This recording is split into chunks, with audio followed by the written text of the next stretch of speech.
into Monday night with the morning lows on Monday and Tuesday down to about 50. It'll be a big change of climate. From the Blue Water Weather Center, this is Rich Thomas. ASE's 25 and 25 has you covered. For just $25 in closing costs, you can tap into your home's equity. No hidden fees, no headaches, just extra cash. Visit your local ASE Credit Union branch today. Federally insured by NCUA. NMLS 420259. Terms apply. ASE Credit Union.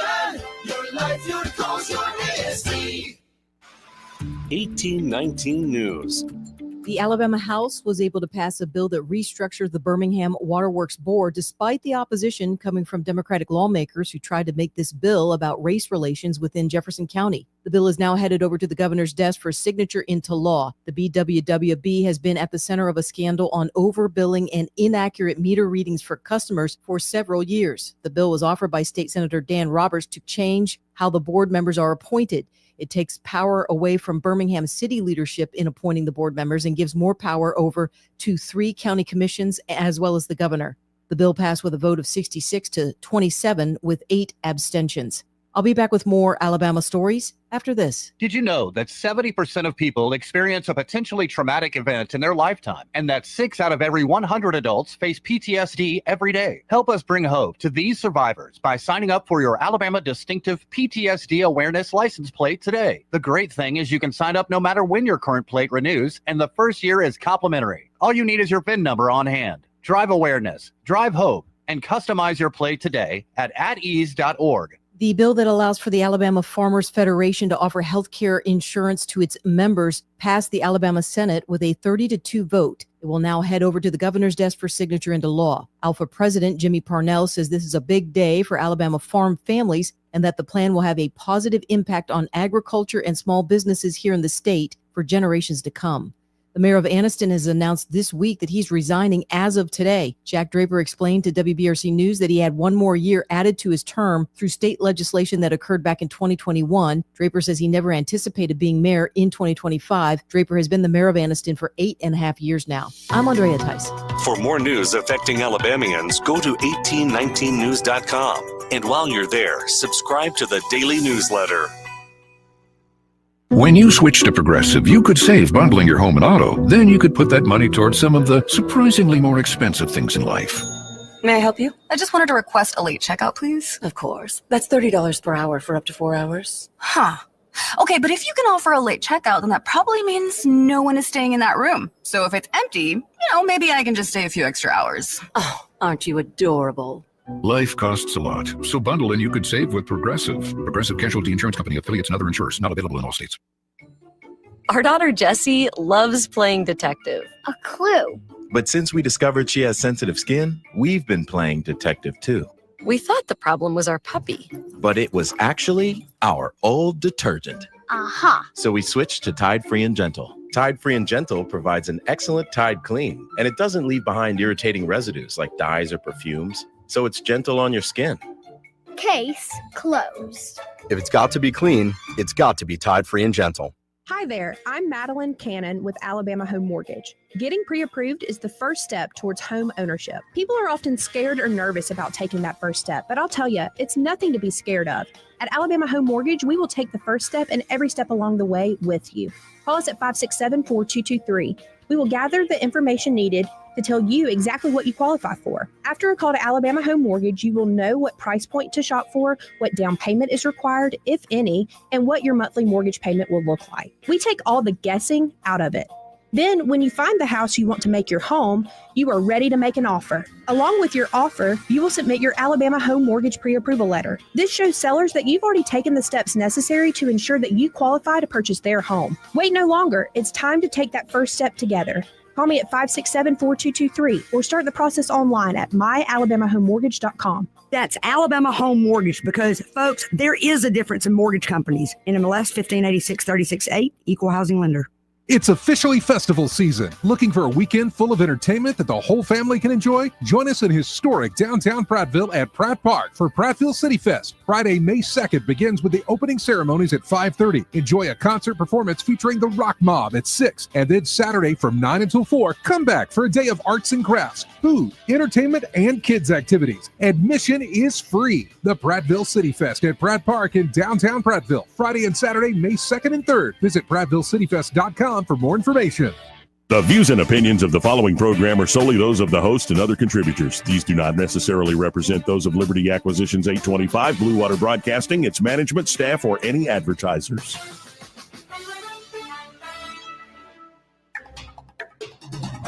It's time for Montgomery's conversational radio show. It's news and views on News Talk 93.1 FM. To join the conversation, call 272-9228.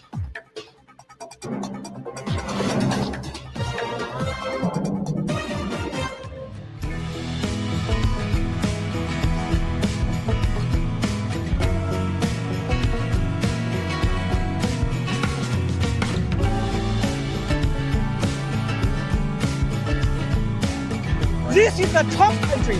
We live in the Southeast. We drink green tea. We don't drink socialist. I'm a better looking person than Kamala. After damning politicians uphill and down dale for many years as rogues, vagabonds, frauds, and scoundrels, I sometimes suspected, like everyone else, I often expect too much of them. You conduct yourself in a democracy. Joey Clark.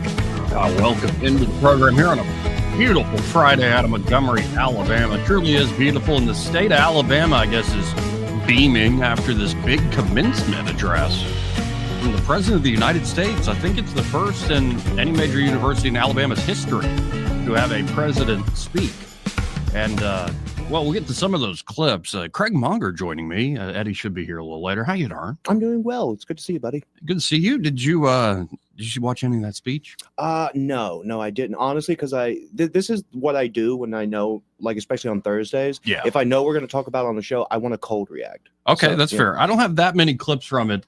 But Trump was still in Trump form. He didn't try to put on we're very serious and we're talking about graduates. He was still Trump through and through. Now, I must say, as an Auburn graduate who they were in the arena, I had it on Jordan Hare's field. They did it in the stadium. Black gowns for graduation. Some people passed out from heat stroke. It was so hot. And our commencement speaker, I don't know if you remember this fella, Robert Gibbs, the first press secretary for Obama. Was he an Auburn grad? How did I not know He that? wasn't an Auburn grad, but he was an Auburn native. Oh, okay. All right.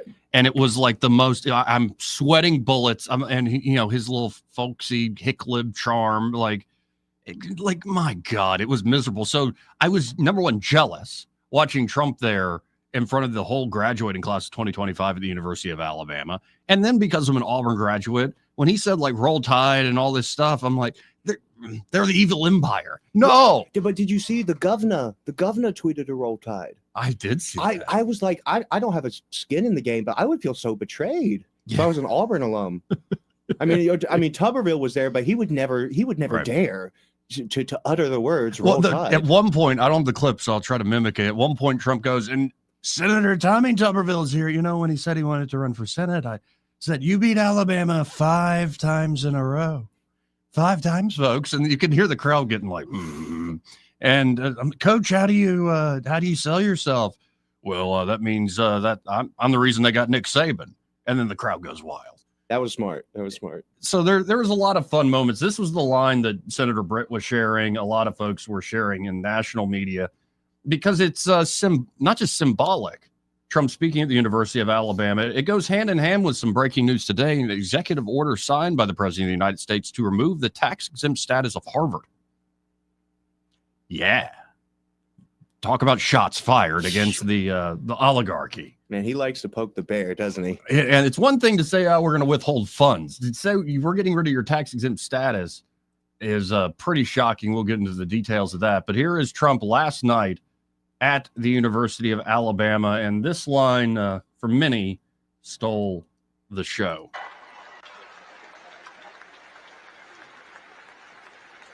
Graduates of the Alabama class of 2025 standing here before you in this magnificent arena, it is clear to see the next chapter of the American story will not be written by the Harvard Crimson. It will be written by you, the Crimson Tide. True. That's true. That's true. And you could play the clip there, but the clip goes on, and don't you love after he says, he goes, "That's true, that's true." Like he's first time he's ever read it. That's so true.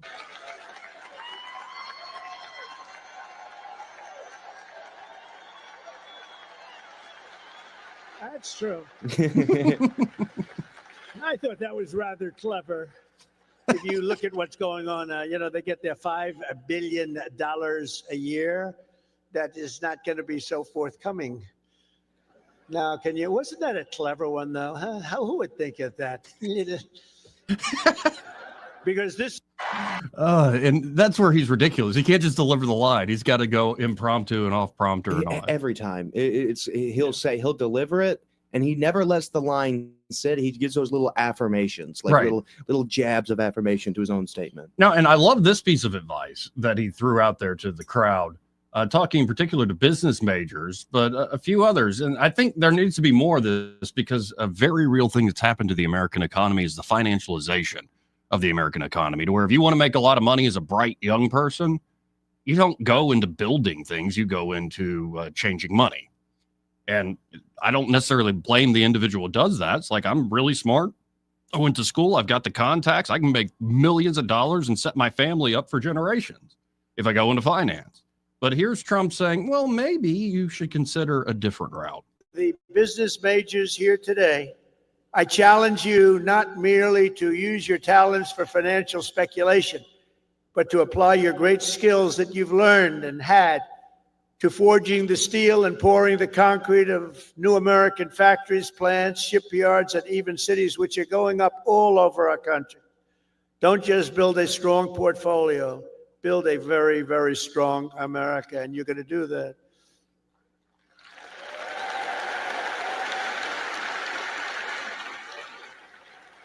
To the engineers, brilliant you are, technicians, scientists, and math majors, we need your Alabama spirit and competition to keep our country at the forefront of every single domain. America should have the world's tallest buildings, design the fastest airplanes, build the greatest cars, do everything the absolute best, better than any other nation in the world, and you can do it. And we will soon land American astronauts on Mars. That will happen. That will happen.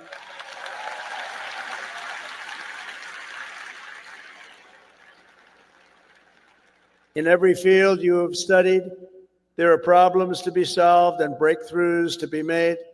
To the journalism majors, of which I've had a lot of problems with. I must be honest. I'm not sure I like them. No, I do. But you're really leading a very thing, because we need a great and free press. We need a brilliant press. They're like a watchkeeper. They're very important, and you can go out and take it down a new track, help save the country. So important. Your task is so important, and it's to build a media that Americans can trust. And remember, the people of this country, they know the truth when they hear it. That's why the ratings, the approval numbers of the media are so low. We need those ratings to be 100%. We have to be able to trust our media. I say you have to have that. You need strong borders, and you need really free, fair, clean elections. You need those things, but the media is a big part of it. In the world of health and medicine, there is an exciting new movement to get poisons out of our food supply, keep toxins out of our government.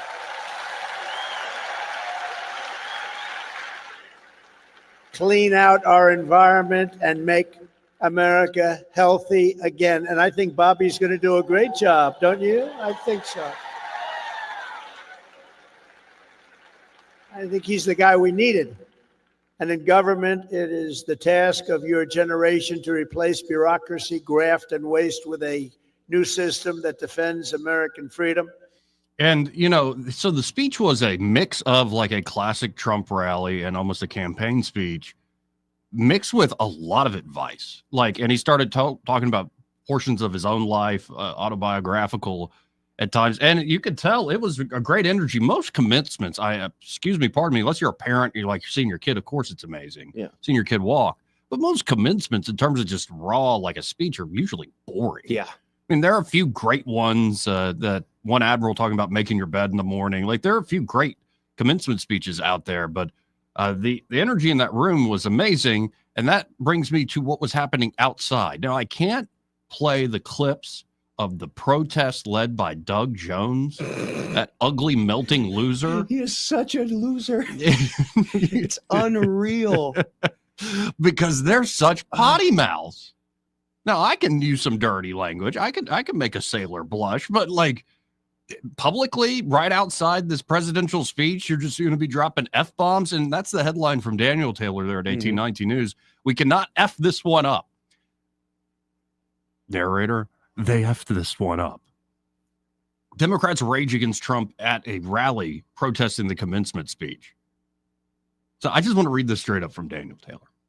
A large crowd descended on Snow Hinton Park in Tuscaloosa on Thursday as part of the Tide Against Trump rally to protest President Donald Trump's commencement speech at the University of Alabama just a few miles away.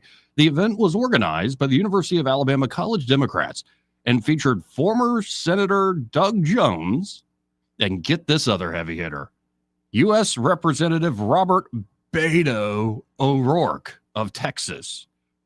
Wow. President of the UA Democrats, Brandon Vick, spoke first by strongly condemning Trump's commencement appearance, calling it a self-congratulatory spectacle of shame. He also slammed U.S. Senator Tommy Tuberville for accompanying Trump to Tuscaloosa, but praised former Alabama football coach Nick Saban for making a good faith attempt to make Trump act like a president instead of a dictator. By the way, Saban introduced Trump. Onto the stage. So it's it's amazing. Here's a quote from the head of the College Democrats there. It says, "I take it no one likes Tommy Tuberville here. We should probably keep him out of the governor's mansion." No? Well, good luck with that if he decides to run. And quick aside, I've made my opinion clear. If Coach runs for governor, fine, but do it big and bold and actual change. Don't just stamp your name on the usual Alabama stuff we've been doing. The way Democrats in this state are already reacting to Tuberville before he's made any decision, makes me very hopeful that Coach will come in and do something big and bold. Oh, Eddie's going to owe me a dinner here very, very soon.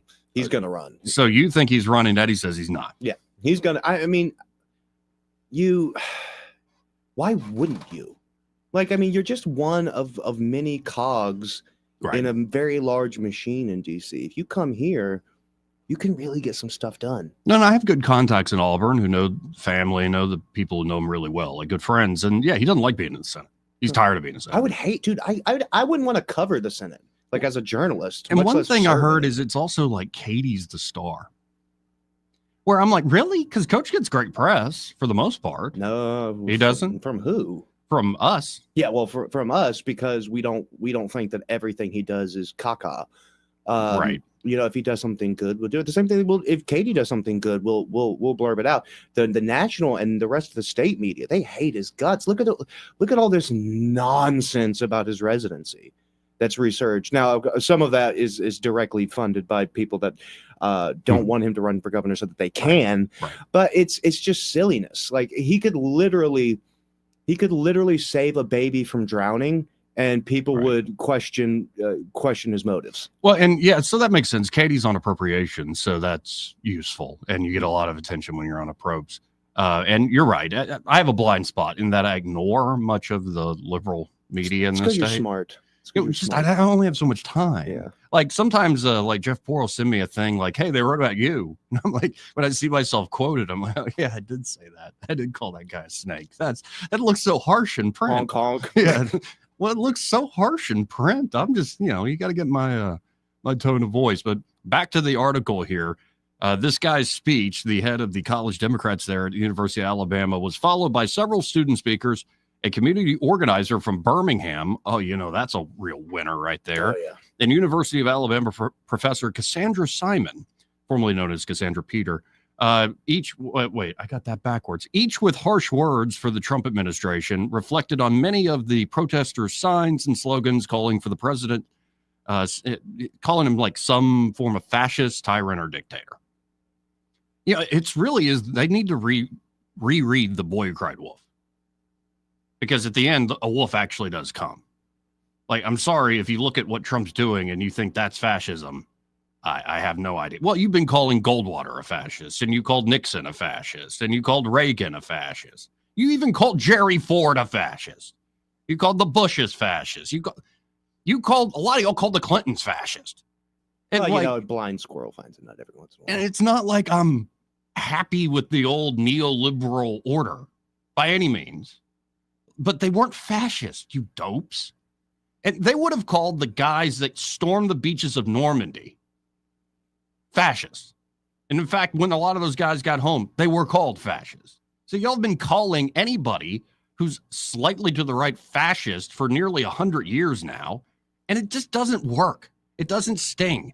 You had the very president of the United States. You had the vice president who took his place after everybody realized, he's Joe's dead. Like everybody, fascist, dictator. It's like, that's not what's happening here.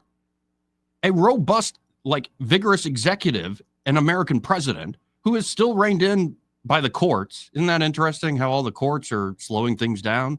What a fascist, having the lower courts slow him down a little bit.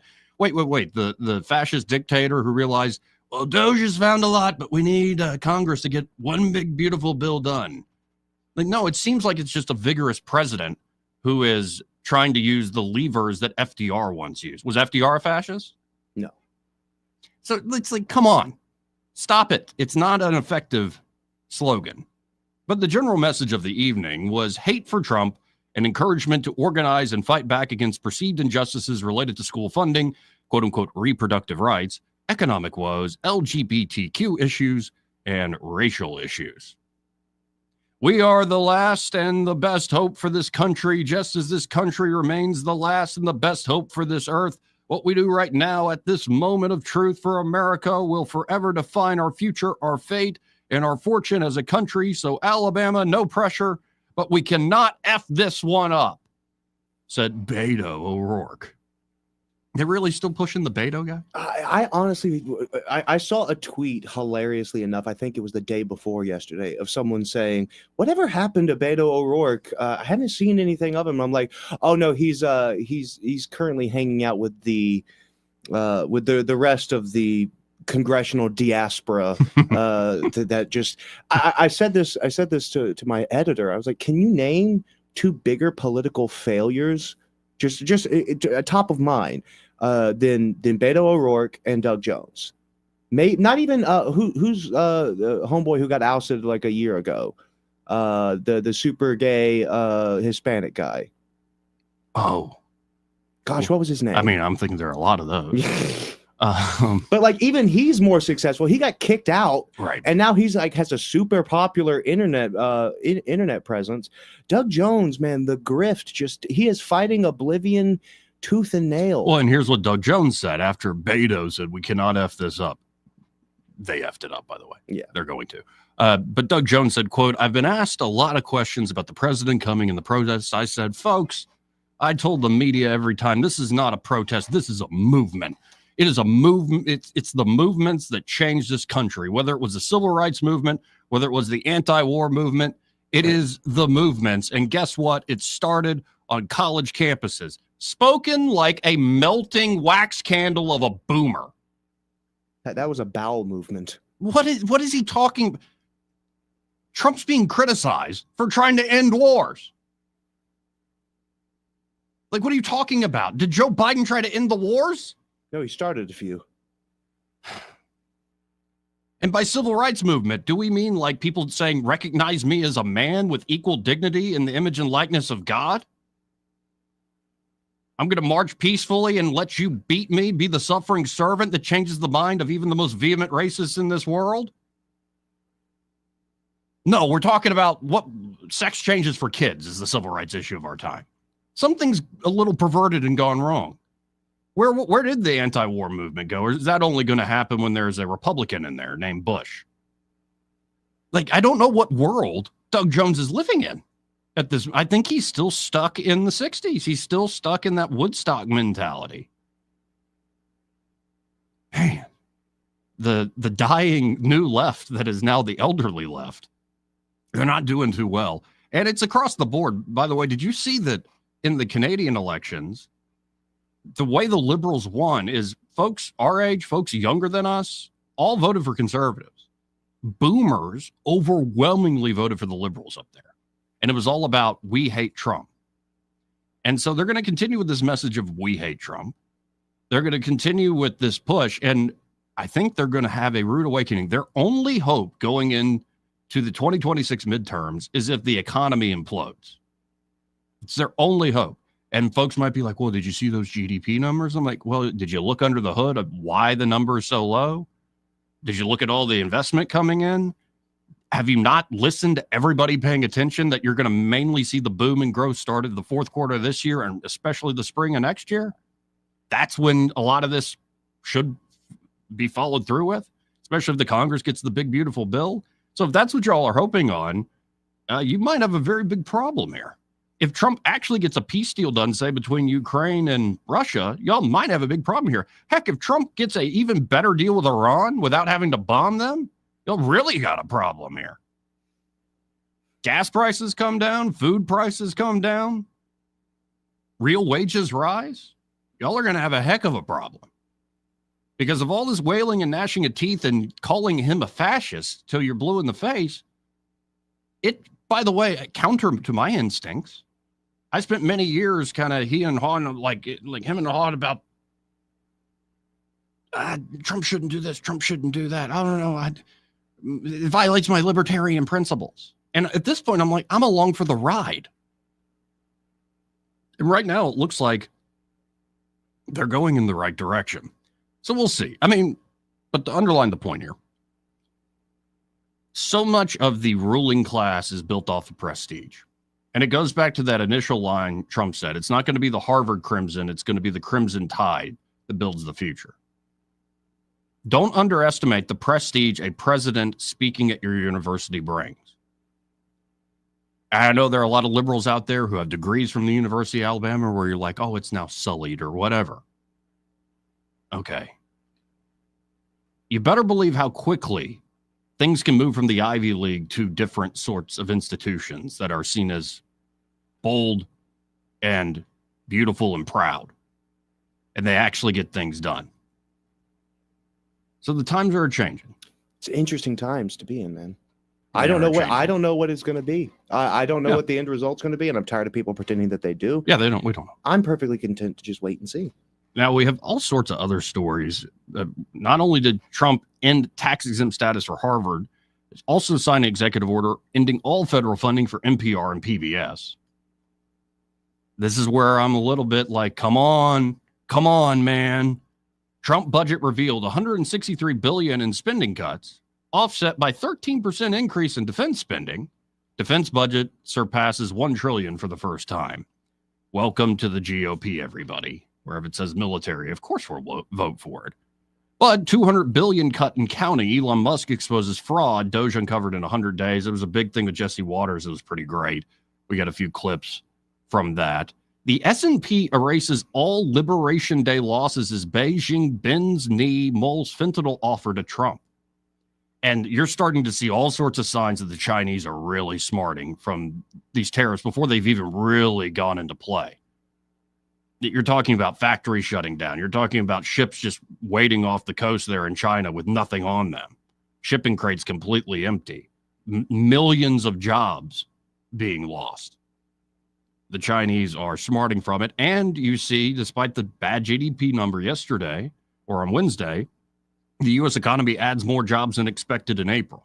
And when you look under the hood of that bad GDP number, you're seeing the amount of private investment is about, in this just first quarter, is about equal to the entire year and a half before it. There are a lot of things moving in the right direction. Also, some crazy stories about after 856 snake bites, Tim Freed's blood has now been used to create the most effective anti-venom in world history. 856 snake bites. My God. Also, a crazy study saying magic mushrooms, that is psilocybin, actually, a dose of psilocybin dramatically improved mood, motor function, and memory in Parkinson's patients. Effects that lasted for weeks after just one dose of psilocybin. Pretty nuts. That is weird. Russell Brand is now facing life in prison for accusations stemming back to all the way to the 90s, which they smack of being very political. As soon as Brand started criticizing certain people, well, we brought out all this stuff to bring him down a peg. And of course, there's so many other things we might hop onto. But if you want to get in on the conversation, that's 272-9228. That's 334-272-9228. This part of the program brought to you by Smokehouse Pit Barbecue. Now, are you eating right now? I'm fixing to. I get one day a week where I get to eat. You might have to go by Smokehouse Pit Barbecue. It's right there in Millbrook, man. I think that, well, no, see, I'm saving that for when Eddie has to buy me my meal whenever Tuberville decides to run for governor. But it is, if you look at the menu, they have a daily lunch meat and three that is just spectacular. All the things you expect, all the meats, all the sides and fixins, the cobblers and the cake and stuff for dessert. Great meat and three for lunch. Of course, great barbecue.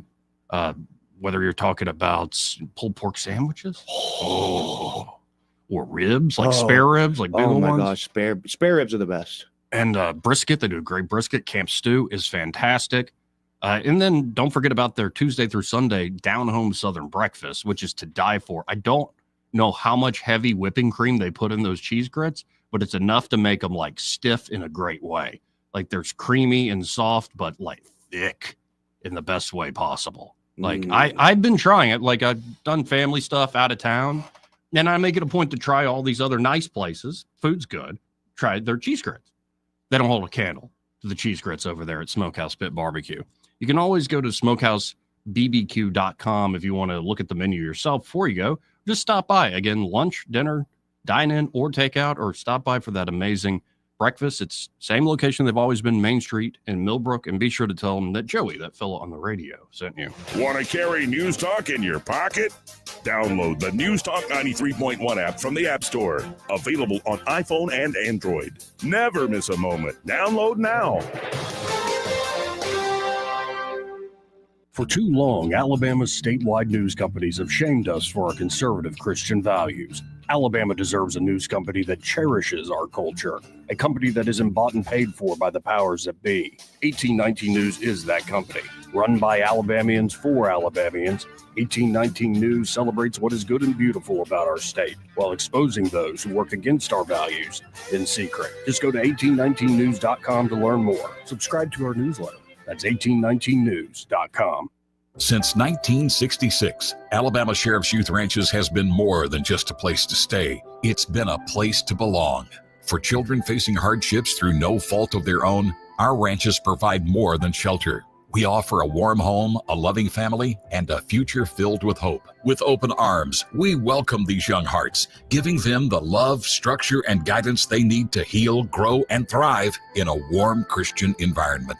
Together, we can give Alabama's children the chance they deserve, a chance to dream, to succeed, and to feel truly cherished. Every donation stays within Alabama, directly impacting the lives of the children who need it most. Join us in making a difference. Visit AlabamaSheriff'sYouthRanches.org. Follow us on Facebook and Instagram, and download our app from your app store. We'd be honored to have you as a part of our mission to lift up Alabama's youth. And remember this, it's easier to build boys and girls than to repair men and women. This is Frank Bertorelli. We'd like to take time out to thank Blue Water Broadcasting for their years of help in growing our business. Over 25 years with Zap Pest Control and still growing thanks to Blue Water Broadcasting. Did you know that radio is the #1 reach platform in all of media? It's true. Call us to find out how to put radio's #1 reach to work for your business. Blue Water Broadcasting. Local folks helping local business. Rich Thomas Weather, a service of Riverside Chevrolet Wetumpka. If it's Chevy, it's Riverside. Best price, Best selection. Check them out on the web at riversideusa.net. Rich Thomas weather.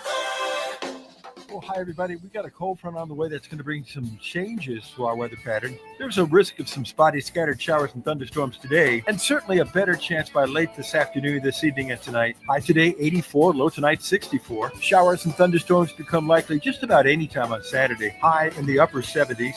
The showers and storms fade out and move out Saturday night late. Back to sunshine on Sunday with a high temperature up to about 77. Then downright cold Sunday night into Monday night with the morning lows on Monday and Tuesday down to about 50. It'll be a big change of climate. From the Blue Water Weather Center, this is Rich Thomas. At CB&S Bank, we've been meeting the needs of our customers since 1906. Need help setting up new business goals? Our line of commercial loans can help you achieve them. Go to cbsbank.com to find a location near you. All loans subject to credit approval, member FDIC, and equal housing lender. News and talk without the static. The River Region's most trusted voice. News Talk 93.1 FM WACV.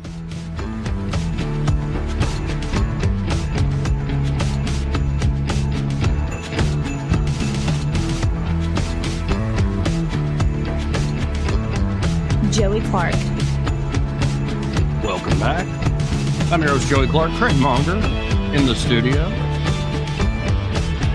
And I mean this in the straightest way possible, looking like a bronze Adonis today.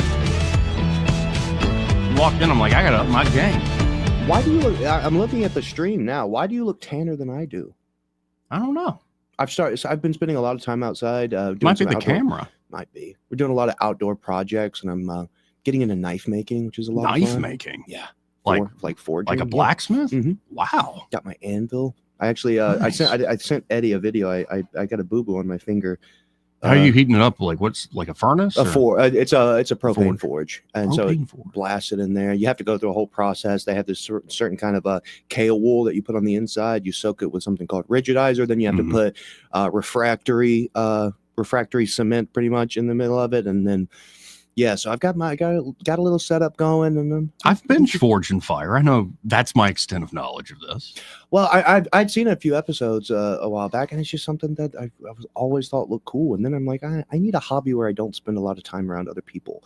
Like I can just be home. My son can come out with me, and on top of that, like my wife got us some chickens recently, and so we're doing some work around there, building a chicken coop. So yeah, I got a lot of sun recently. Now, is your inspiration to find a hobby where you don't have to be around a lot of other people, having to be around a lot of other people at the State House?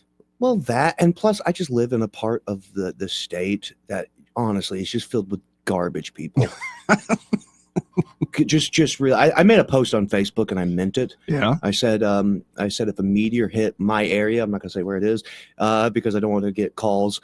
But I said if a meteor hit my area, the average IQ of the state would go up by 10 points. Just trash. I mean, what, we got like a week left at the legislative session? Oh now? yeah, and that doesn't help either. That really doesn't help, especially having to listen to the filibustering, and it's just, we listened to a little bit of it, what was it, 2 weeks ago, and it's just every day just the most banal ramblings. And the tactic done this week of having them read the entire general fund budget. Yeah. And when Jeff told me it's not like some clerk reading it, it's just robotic. It sounds like Stephen Hawking reading Oh it. my God. At least, especially these days, they've got AI voice stuff, voiceovers. At least do that. Yeah, I mean, they might upgrade it. I mean, but again, the point isn't actually for it to be intelligible. Right. It's they have to follow the rules and let it be read. Waste of time. Yeah, and that's literally, there's no rhyme or reason to it. They've changed the rules when House Speaker Ledbetter, and I will give him credit for this, whenever he took over his position, he changed several rules to really streamline the process and really cut down on the amount of filibustering that can go down. And now that we have a new Speaker Pro Tem in the Senate, I swear to Odin, he needs to do the same. Because when you have Bobby Singleton and Roger Smitherman in the Senate wasting time literally for no reason other than to just be a goofball pests, it really just, it does nothing. Well, Now, it doesn't accomplish a thing. And you cover the House mostly. Yes, and poor Caleb has to enjoy the Senate. I like Caleb a lot, but he's a stoic individual to me. He's very... Oh, not whenever that's going on. Trust me, I have the text messages. I'm more mad than he is, though. You're right about that. I'll text him and just be like, because I'll listen in, because with the House several times they just had to go into recess because they were waiting on them to pass the budget so that they could concur, and it was literally they recessed twice until like 11:30 at night, just waiting on the Senate shenanigans to stop. Crazy. So, and actually, by the way, I got to meet Speaker Ledbetter, and I walked in, my long hair flowing these days, and he looks at me and he goes, "I don't think we've met." I'm like, "We had just talked on the phone last week because I said you put Alabama workers last." I didn't say that to him, but that's in my head. Yeah. Like we literally just talked. And he goes, "Well, Nathaniel Ledbetter." I said, "Joey Clark," and it was the coldest, like, "Oh, nice to meet you," and just turn away. And I'm like, "Oh man, I'm making friends all over this state in terms of the powerful people." Yeah, he is not immune from getting his feelings hurt. Sure. But he is not the biggest baby in that room by any stretch of the imagination. No, there are some children. Well, and I've told the man, like, I'm not sitting in your seat. Like, there are decisions you have to make when you sit in the chair, whether you're a speaker or a CEO or the president. Like, you've got plates that you're spinning in the air that I'm maybe not aware of. Necessities that you're facing, maybe I'm not aware of. So fair enough. But I maybe still disagree with you on some stuff, man. So I do respect anybody who has to do that job. It's a lot easier to talk about all this stuff than it is to actually run a chamber here in the Alabama legislature. If there wasn't a lot of behind the scenes shenanigans, it wouldn't be that many plates. So I'm sorry, I'm not going to sit here and listen to you whinge about having to lay in the bed that you made. Fair enough. So it's mostly like behind the scenes, like high school dramas. Oh yeah, 100%. You'll see it happen. And I have to like check with my sources in the room. Like I'll literally be watching, say, Democrats, for instance, getting up and just, again, they're rambling incoherent nonsense. And I have to text people like, okay, so what are they mad about now? And they tell me, some people are like, I don't know, or some people just won't straight up won't tell you because they're trying to keep it under their hat. And obviously I'm the press. They don't want certain things to get out. It happens. But yeah, I can't. Wow, I completely spaced. What was the thing that you said? Or just the behind the scenes drama. Oh yeah, there's always behind the scenes negotiations. The lobbyists have virtually unlimited access to our lawmakers, and our lawmakers, for the most part, are in hock to these special interest groups. Now, anything big accomplished this session that comes to the top of mind? I mean, there's some small things I can think of, like, hey, nursing mothers shouldn't have to do jury duty. Yeah, like that advanced very quickly. Like there's always some good stuff on the margins that improves life here in the state, but I'm trying to think of any big thing. Of stuff that's reached final passage, I'm actually struggling because it's kind of hard to keep. There's over 1,000. There's like 1,000 bills filed, and you have to keep track of certain of them. Crime stuff did get through, right? Yeah, so like some of it. Upping resources to like some of these crime suppression units where it's county, state, and local working together. I think that got through. There's a few things like that went through. A lot of stuff is kind of just waiting with these last few days. Say they pass the House, they pass the Senate. The problem is the good stuff is ultimately going to, butt heads with the Democrats. So a lot of times they save that to the very end, so they don't filibuster literally the entire session. So honestly, I know there's a few things that I'm not remembering right now, like the Lake and Riley Act, for instance. Sure. That's still got to be that's still got to go to the Senate. And then they also got like Lulu's law through. I remember Senator Britt was down here.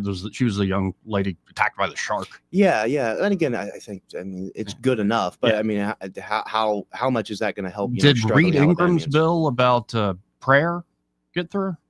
Like mandatory pledge and prayer? No. And he amended it to it could be any kind of prayer, generally speaking. No, I don't think it hasn't passed the House. And so which at this point, if a House bill hasn't passed the House and a Senate bill hasn't passed the Senate, it's impossible for it to pass because they have to have a certain amount of legislative days in order for it to happen. And so there's a bare minimum, and we're at the point now where the bare minimum's gone. But it might be you have to go back down there after a little while. If the Supreme Court rules in a certain way, we might have to do redistricting again. That's a distinct possibility. Honestly, not the worst thing in the world, though it is crazy. All the money just spent on the last election cycle where it came down to Caroline Dobson against Shamari Figures. Congressman Figures wins, and now all of a sudden that district's just gone after 1 2-year cycle. Like that's just crazy to me. This is and a lot of people speculated that's why the prestigious mayor of this city didn't go for that seat, because he sort of didn't want to give up the mayoral seat and then just to be in Congress for one term. Makes a lot of sense. And I mean, we'll see. And it is interesting how you don't hear much out of Congressman Figures. You hear a lot from Terry Sewell, but I don't think I've seen Shamari Figures in the media. All he does is tweet and complain about stuff that Donald Trump does. Yes, that's safe. Yeah, of course it's safe. I mean, but then again, I mean, he's a carpetbagger. Like, what has he done? What are his accomplishments other than serving on the most unimpressive administration in my lifetime? But he was like deputy to the attorney general under Eric Holder and Obama. Yeah. I mean, and then he was part of the transition team. But again, it's like nobody knew who he was for the most part until all of a sudden he comes in. Hey, I've been in Pritchard this whole time. Yeah, sure you have, buddy. See, and people, can think what they want, but I do like Anthony Daniels, and pray for him, people, please. Yeah. We We know a little bit about what's going on in health stuff. Y'all definitely pray. Again, his politics are what they are. He's a Democrat, but as far as being a person who is boots on the ground, knows what's going on in the state, and is just a genuinely good guy. Yeah. Like, yeah, I still to this day, and I've told Anthony this to his face, that I think it is as close to a crime that Shamari Figures beat him out in the primary. Because it goes to show you how much money has to do with politics. It really does. Let's go to line one real quick. You're on there. Who's this? Come on. Oh, good afternoon, Joy. Hey, Tootie, how you doing? Pretty good. I got you where I can actually hear you. Oh, that's in my lab. But I had a comment and a question. Mm-hmm. I have a cousin who was a member of the Alabama Journal Pulitzer team. And she won a Pulitzer, right? Okay. And she's an Alabama grad, School of Journalism. But I heard that last night. I thought about her. And she is a journalist. Her dad was one of the first to work for the Atlanta Constitution. And he's Southeast Bureau Chief for Ebony and a bunch of stuff. I won't give her name, But anyway, those of you that know journalism in Montgomery, you would know who I'm talking about. The other question is, let me lead in with this. I think it was in 1995, I retrieved an article, and I still have it. Bob Howell was covering the State House. Mm-hmm. And was it Bob Howell or, no, it wasn't him, but Howell is the reporter. Well, this guy, he was around for years. Bob Ingram, I think that was his name. But anyway, he came up and he put it out in the Advertiser that senators and legislators were able to accept campaign contributions on the Senate and the House floor from lobbyists.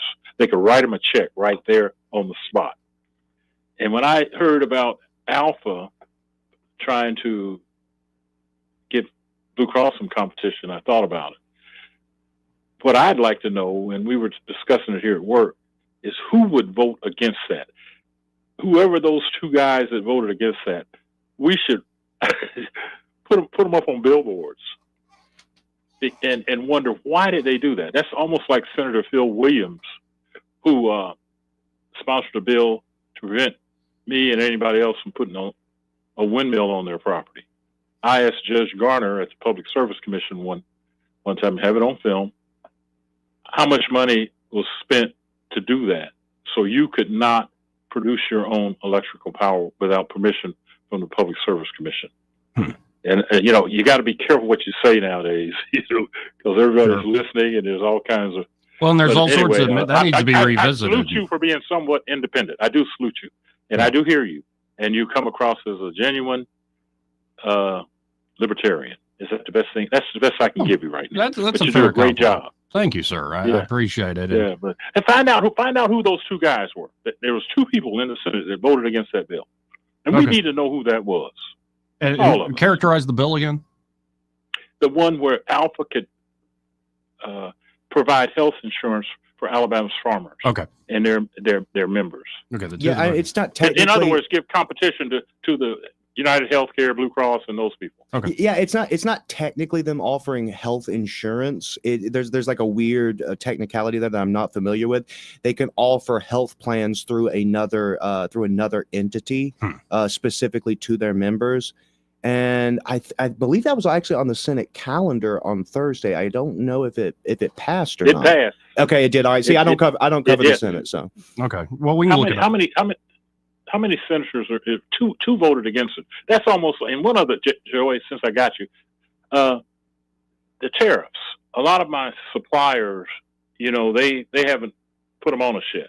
But I'm hearing on the news this morning that everybody's beginning to charge.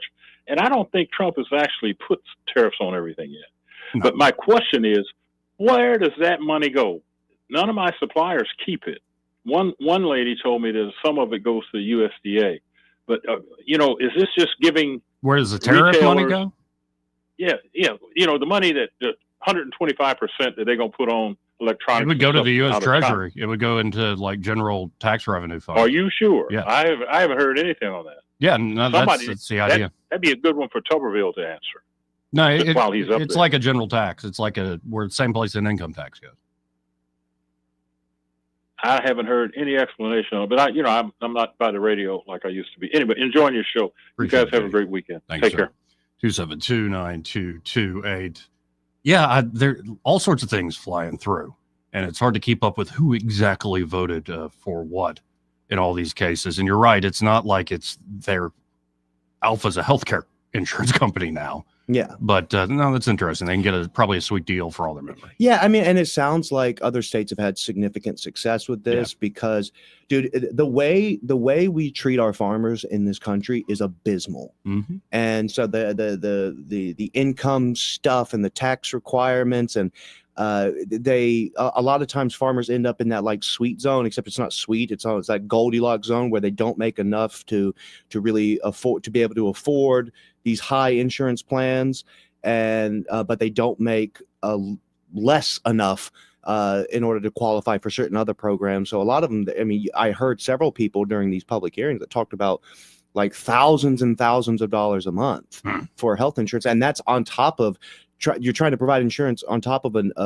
while you're working in an industry that is not a friend to you. Right. And the laws of our nation are not friendly to you. Now, luckily, a lot of that's being changed. Tommy Tuberville's really advanced a lot of good stuff for our farmers.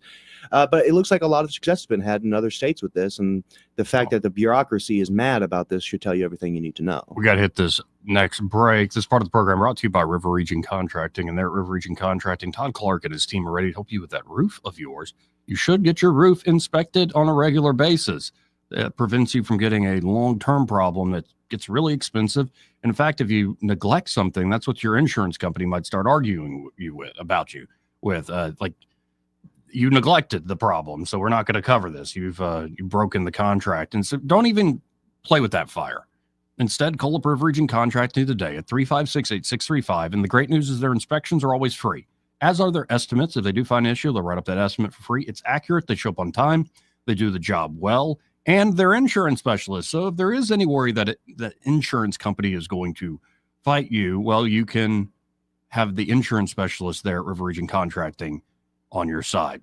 Again, that number, 356-8635. That's 356-8635. And be sure to tell Todd Clark and the team that Joey, that fellow on the radio, sent you. He may not know whether he's coming or going, but whether you're going to work or coming home, Greg Budell is there. Mornings, 6 till 9, and afternoons, 3 till 6. Only on News Talk 93.1 FM, WACV. It's time to show Mom how much you appreciate her with a Jenny Lynn's floral creation for Mother's Day. Skip the grocery store flowers and make one quick call, 285-1000. Roses, lilies, beautiful bouquets, and gift baskets designed just for Mom. Call Jenny Lynn's Creations, 285-1000. The Tears family has been your local Roto-Rooter service since 1964. Drain cleaning, plumbing repair, and those troublesome septic tanks, no problem. Technology has changed a bit in the last 54 years. Video inspections of lines to locate problems is available, as well as scheduling your appointment online. River Region residents have trusted Roto-Rooter for over half a century. You can too. Call today at 272-7130 or visit online at rotorooteralabama.com. Call Roto-Rooter, that's the name. And away go troubles down the drain. Roto-Rooter. The River Region's first and only news talk station on FM. Live, local talk. News Talk 93.1 FM, WACV.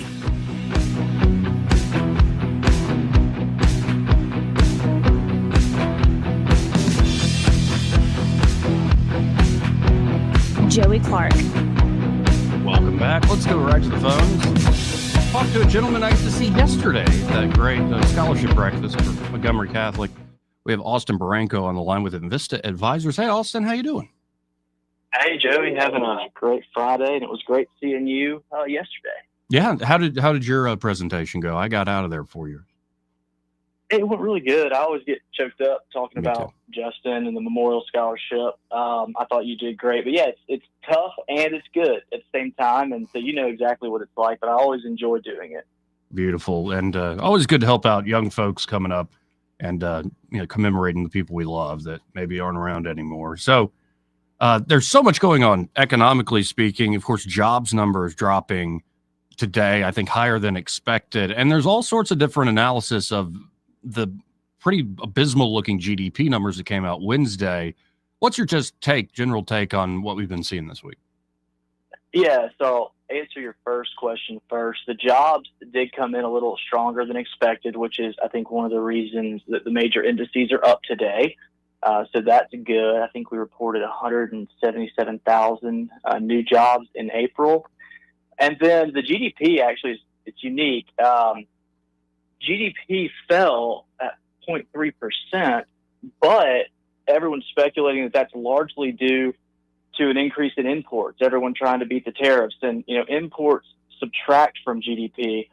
So not everyone is really assessing this as a bad thing, even though GDP shrank. And so the market, sure did shrug it off today, and it's, heading in the right direction again. We dropped from 6,200 in the S&P all the way down to 5,000, and now we're back up at 5,700 today. So the GDP numbers didn't spook the market. The jobs numbers, I think, gave it a little boost, and so we're trying to get back to where we were just a few months ago. And I think really what's pushing it is the de-escalation with China. I don't know if you've seen that they have come to the negotiating table, and that's the first step in de-escalation. So hopefully we get some good news there and some good new, trade with China as opposed to what we've been doing for years. And the market is certainly seeming to believe that's the direction we're going, and I hope it is. So that's kind of the way that I look at the jobs and the GDP and the de-escalation with China. Those three things I think are pushing the market upwards. Beautiful. And real quick, let's talk about Invista Advisors and what y'all can do for folks.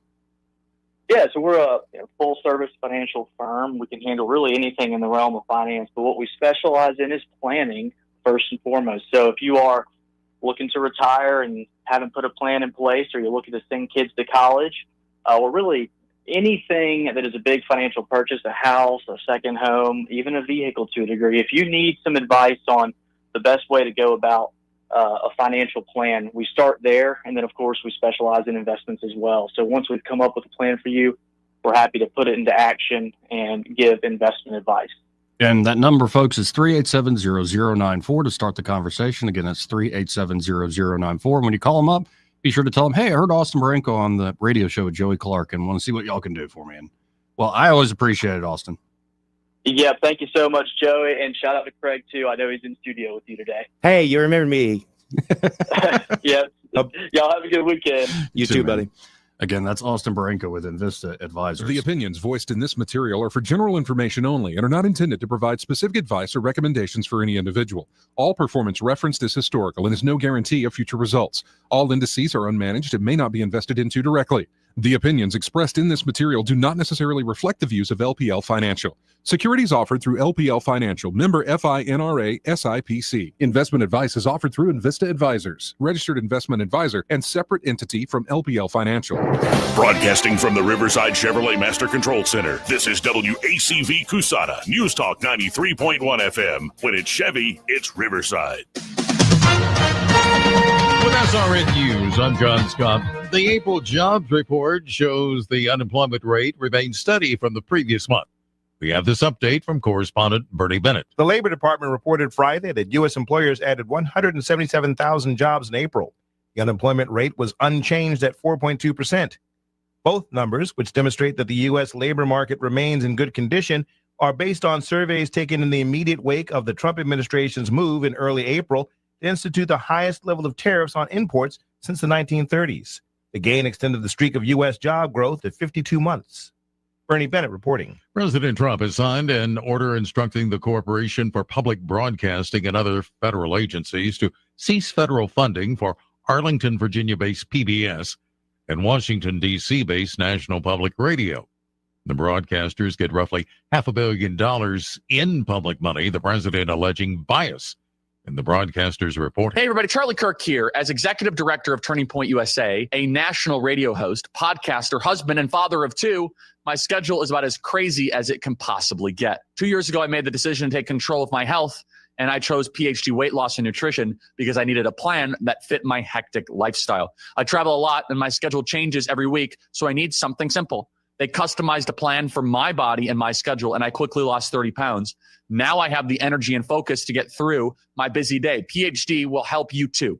They won't let you fail. Just give them a call, schedule your weight loss consultation, and see if their program is right for you. Call 855-696-2020. That's 855-696-2020. The first 11 callers who mention the word healthy will get 2 weeks added to their weight loss package. Call 855-696-2020 and mention the word healthy, or visit them at myphdweightloss.com. That is myphdweightloss.com. It worked for me, and it can work for you. myphdweightloss.com. The Rich Thomas Weather Network, brought to you by Montgomery Paint and Body. From little fender benders to total body repair, MPB will fix it good as new, maybe better. For 4 decades, the Turner family has been getting you back on the road. Call 279-7325.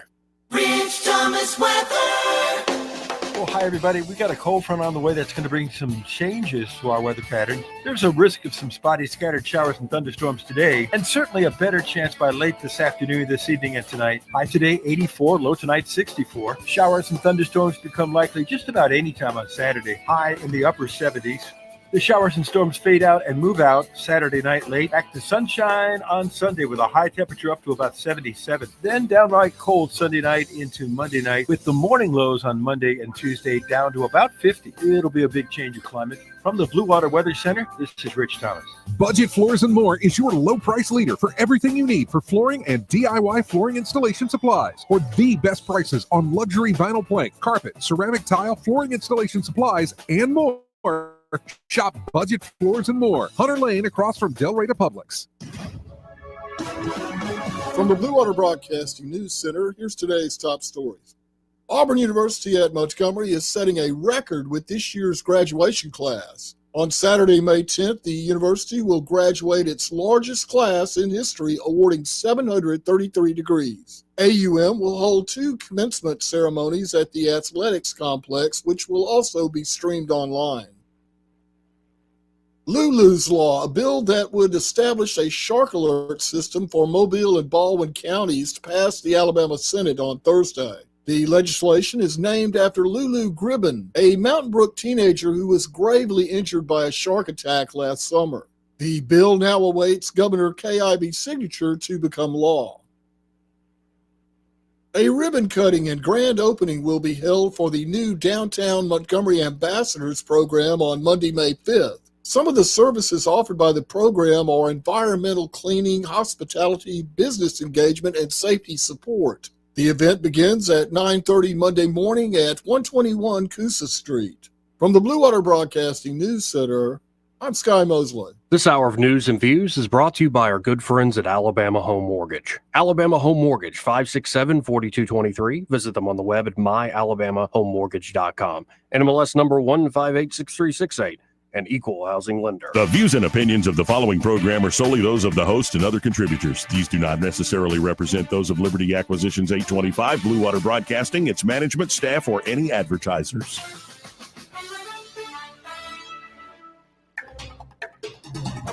It's time for Montgomery's conversational radio show. It's news and views on News Talk 93.1 FM. To join the conversation, call 272-9228.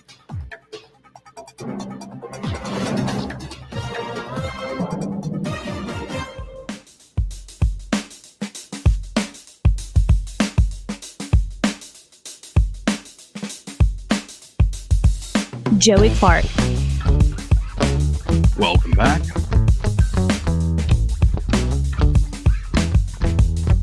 Tootie. Hey, Tootie. If you're still listening, I've got an answer for you. Earlier, great caller, long-time listener and caller, Tootie asked, well, who voted no against this Alabama Farmers Federation bill. It's a big health plan legislation backed by Alpha. It's initially came out of the House. It's House Bill 477. It was sponsored by State Rep David Faulkner of Mountain Brook. It would allow, quote, a nonprofit agricultural organization to offer health benefits to its members and their families. The bill does not mention Alpha specifically. However, Alpha is the only state organization meeting the bill's criteria. It would also specify that the nonprofit agricultural organization, quote, would not be engaged in the business of health insurance. It also levies a 1.3% tax on premiums. The only two no votes in the Senate, because this has passed both the House and the Senate, the only two no votes in the Senate were Senate Minority Leader Bobby Singleton. How you doing, Bobby? And State Senator Vivian Figures. Wonder what the reasoning was. But Jimmy Parnell, president of the Alabama Farmers Federation, said in a statement to 1819 News, this is a big day for Alabama farm families, with farmers facing the worst economic challenges in 40 years. Passage of Alpha Health Plans legislation provides hope for the survival and sustainability of these family businesses. So there you go. But the two who voted no in the Senate were Bobby Singleton and Vivian Figures. I mean, it's one thing to stand alone on an island, but you got to wonder, like, sometimes why? Maybe you're just malcontented. I can relate with that. I certainly have that attitude. Let's go to line one. You're on there. Who's this? Hey, Joey, can you hear me? Yes, sir. Okay, I'm sorry. I was putting my earbuds in. Hey, wait a minute, your guest might know this, unless they change something in that Alpha legislation, one screwy thing about it is originally it exempted pre-existing conditions. Mm-hmm. So let's say you're a family of 3 or 4 and you have a child that's born and at age 2 or 3, develops diabetes, and then you try to get on the plan after the child has been diagnosed with diabetes. They're not going to treat that child for diabetes. So I know the pre-existing condition was a big stipulation. Well, when they say, though, they exempt pre-existing conditions, it might be, no, we will cover it. We're not going to. And excuse me. Maybe I said that incorrectly. Originally, they were going to. There was going to be a pre-exemption condition clause. Okay. I'm looking at the whole text of the bill right here, and honestly, it's a long one. Yeah, if they got rid of it, that's great. Yeah, I don't know off the top of my head, and my guest just had to step out to go take a business call for a second, so I don't know. Okay. But you're right, though. I imagine. I thought that was still in federal law, that health plans have to already account for that, going all the way back to the whole Obamacare thing. Right, but this is not. Correct. Obamacare took care of that, but I don't believe this plan would fall under Obamacare because I don't know that it's a true insurance product. Well, it sounds like it's almost like an affinity group. So Alpha can go find an insurance plan with some third party and offer that to its members at a big discount because of the number of members and the power of Alpha, is my sense of it. Yeah. Yeah, and as Trudy or Tootie or whatever he goes by now was saying, look, Blue Cross and Blue Shield of Alabama, they need competition, big time. Yes, big time. You go to any other state, surrounding states, or any other state almost in the country, Blue Cross and Blue Shield of Alabama's got more percentage of insureds, and it's in the low to mid 90s, the percentage that they cover. They have zero competition. Yeah, and so much of this, and it's not just unique to our state, so much of this goes back to what regulations passed initially in the 30s, then in the 50s, like where it, and why do we only do, for instance, health insurance for an annual basis? Why don't we look at like whole of life and how to ensure, the progress of somebody's life, knowing that costs go up in healthcare as you get older? And a lot of this goes back to just old supply side restrictions and the way we do insurance. And not only does Blue Cross Blue Shield need competition, I think we just need to open up the supply side and open up competition across the nation. And we might actually get something that works a little better. I don't know. Healthcare is still a mess. Obamacare did not fix it. And and I'm no fan of his, but the two things it did do, it threw out the pre-existing condition clause, and also there was pretty antiquated piece also prior to Obamacare that Blue Cross and Blue Shield of Alabama, they had $1 million cap claims-wise on individuals, and that's been thrown out too. So those are the only two really good things I know about Obamacare. Well, we'll see. This to me looks like a marginal improvement. Why it passed, I think, so strongly, and we'll see. But I appreciate the call, man. All right, take care. 272-9228. That's 334-272-9228. Looks like also left-wing groups have dropped their lawsuit against Alabama's law banning transgender surgeries for minors. And talk about, we often criticize the state government for being late to the party on so many good ideas. They were not late. A lot of hardcore, and I say that with love and in a good way, hardcore conservatives were very early in saying this should not stand. I remember talking to Becky Garrettson. I remember talking to folks very early in this process. And initially, I'm a little skeptical when you just start banning things outright. Are there not, proper uses of certain, say, medicines and whatnot, even for kids? And of course, that was already under consideration. But before the zeitgeist really changed, and I think about, what changed it? When did this transing of the kids become so just crazy to everybody? I credit Matt Walsh with his documentary, What is a Woman? That's what really changed the conversation on this. But Alabama was looking to ban this. The attorney general, after it was passed, was defending this in court. And finally, a lot of left-wing groups have now dropped that lawsuit against the ban on transgender surgeries for minors. So that is certainly a win here in Alabama, and something we actually got to the party early about. And Alabama to have a shark attack alert similar to the Amber Alert after Lulu's Law's passage. So that did pass, as I was saying earlier. We figured out who voted against the Alpha Bill, Greg. It's Bobby Singleton and Vivian Figures. Yeah, Figures. Yeah.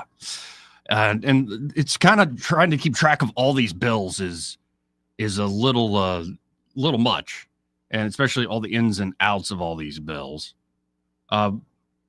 What's on the kind of the top of your mind in terms of what you've been reporting on? I know they've got you covering a lot of different things over there, but across the state. Let's see. A few of the things I'm honestly kind of just waiting on. There's the ban on discussions of gender ideology and stuff in the classroom. That's still waiting on the Senate. Most of the things I'm covering are waiting on the Senate to get their act together. We've got, the Ernie Yarborough's Lake and Riley Act, which allows the state to enter into agreements with the feds to help enforce immigration laws. We've got, there's Scott Stadhagen's bill. I cannot remember for the life of me. Oh yeah, that's the one that prevents transgender people from sharing spaces, and it came out of that room. If you remember that big space camp thing that happened a while back, where there was a transgender individual that was assisting essentially as a chaperone in these overnight trips to space camp, and there was a whole lot of stuff. So the Senate's waiting on that one. Oh yeah, I know some people who might be on the board there saying, what a mess that was. Yeah, it was kind of a boondoggle. Yeah, and good to have some clarification there from the actual legislature. Yeah, and of course, for some reason, the Democrats push back against these things. There's the cell phone porn filter thing that went through. And honestly, that seemed like a very least restrictive means. You're already using it's really a software update, and you're already using data that exists with the phone companies. So yeah. I was like, that it was essentially just saying you just have to automatically turn it on if the phone is registered to a minor. Say you go in, your mom or dad, you go buy a family plan of phones, and you have to say which phones are for your kids, and that would be automatically switched on to the filter. Doesn't mean that parents, do your due diligence. Kids have creative ways of getting around things, but yeah, that one made common sense to me. Yeah, I mean, and there's a few of those calls. It's honestly, it hasn't been that awesome of a session. A lot of people are kind of disappointed that, hey, we got this mandate coming from the federal government. We got Donald Trump in there. We're still a Republican supermajority. Why can't we get these things passed? With the Democrats' antics, did all the trying to ban the hemp derivative industry get stuck? No, it didn't get stuck. It passed the House. It's waiting on the Senate.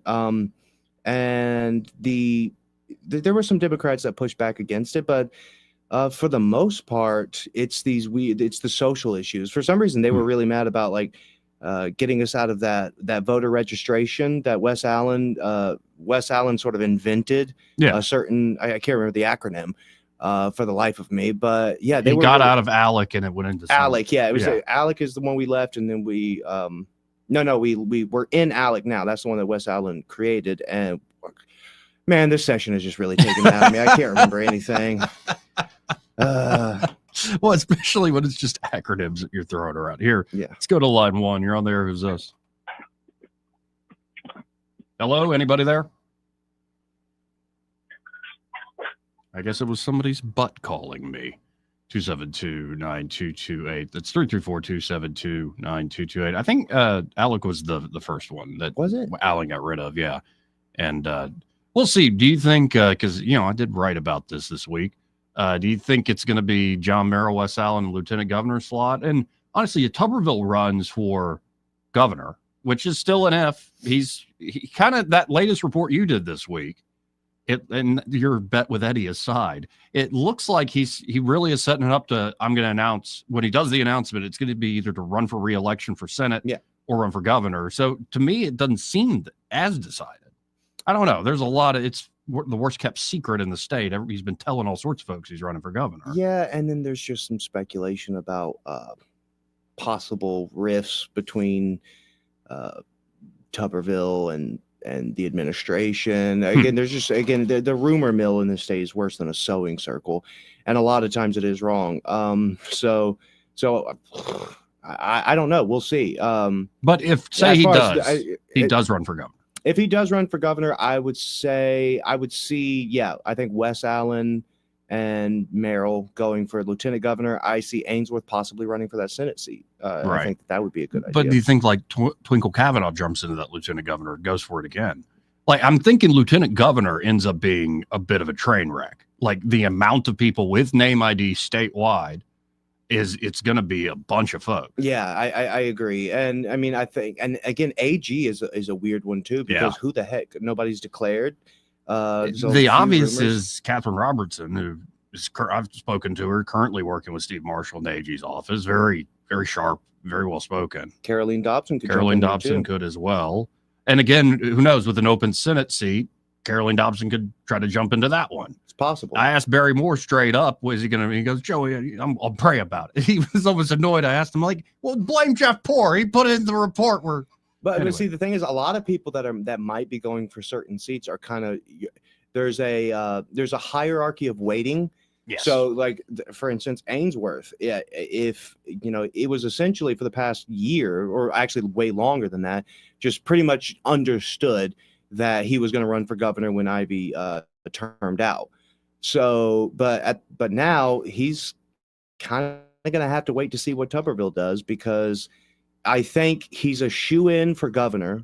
Ainsworth is. Will Ainsworth is a shoe-in for governor against anyone but Tommy Tuberville. Now, so yeah. Did you see this post from last night made by Ainsworth? I did. Yeah, I'll just throw it up on the screen for folks. It was Ainsworth and Tuberville at that commencement speech by Trump. Yeah, the cryptic messaging from Ainsworth is always funny. I do like it. He has a lot of those fun tweets where you can read in between the lines there. I don't know. I don't know what to make of that. To be a fly on the wall, though, of a conversation between those two would be quite fascinating. Quite. And again, I don't know how friendly / unfriendly it would be, because Ainsworth could take it very personally, or he could not, or you could just take it as business.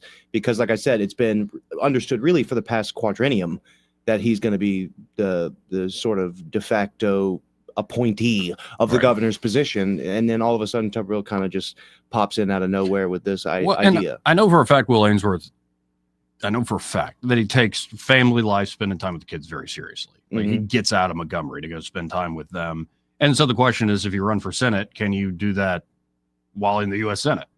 Do you have the time with young kids to do all the stuff that you want? Where it was a little easier in Montgomery. You're always in the state. We'll see. That seems like Senator Britt's making it work, though. And it's a pretty quick flight to D.C. and back and forth. But it's a lot of, you get caught up there in D.C. and it's a big decision. Yeah, I mean, and even like I've talked to Wesley Britt, and he gets up there every once in a while, but not as much as you kind of expect because say he can get up. Well, A, he has a job, and B, you get up there.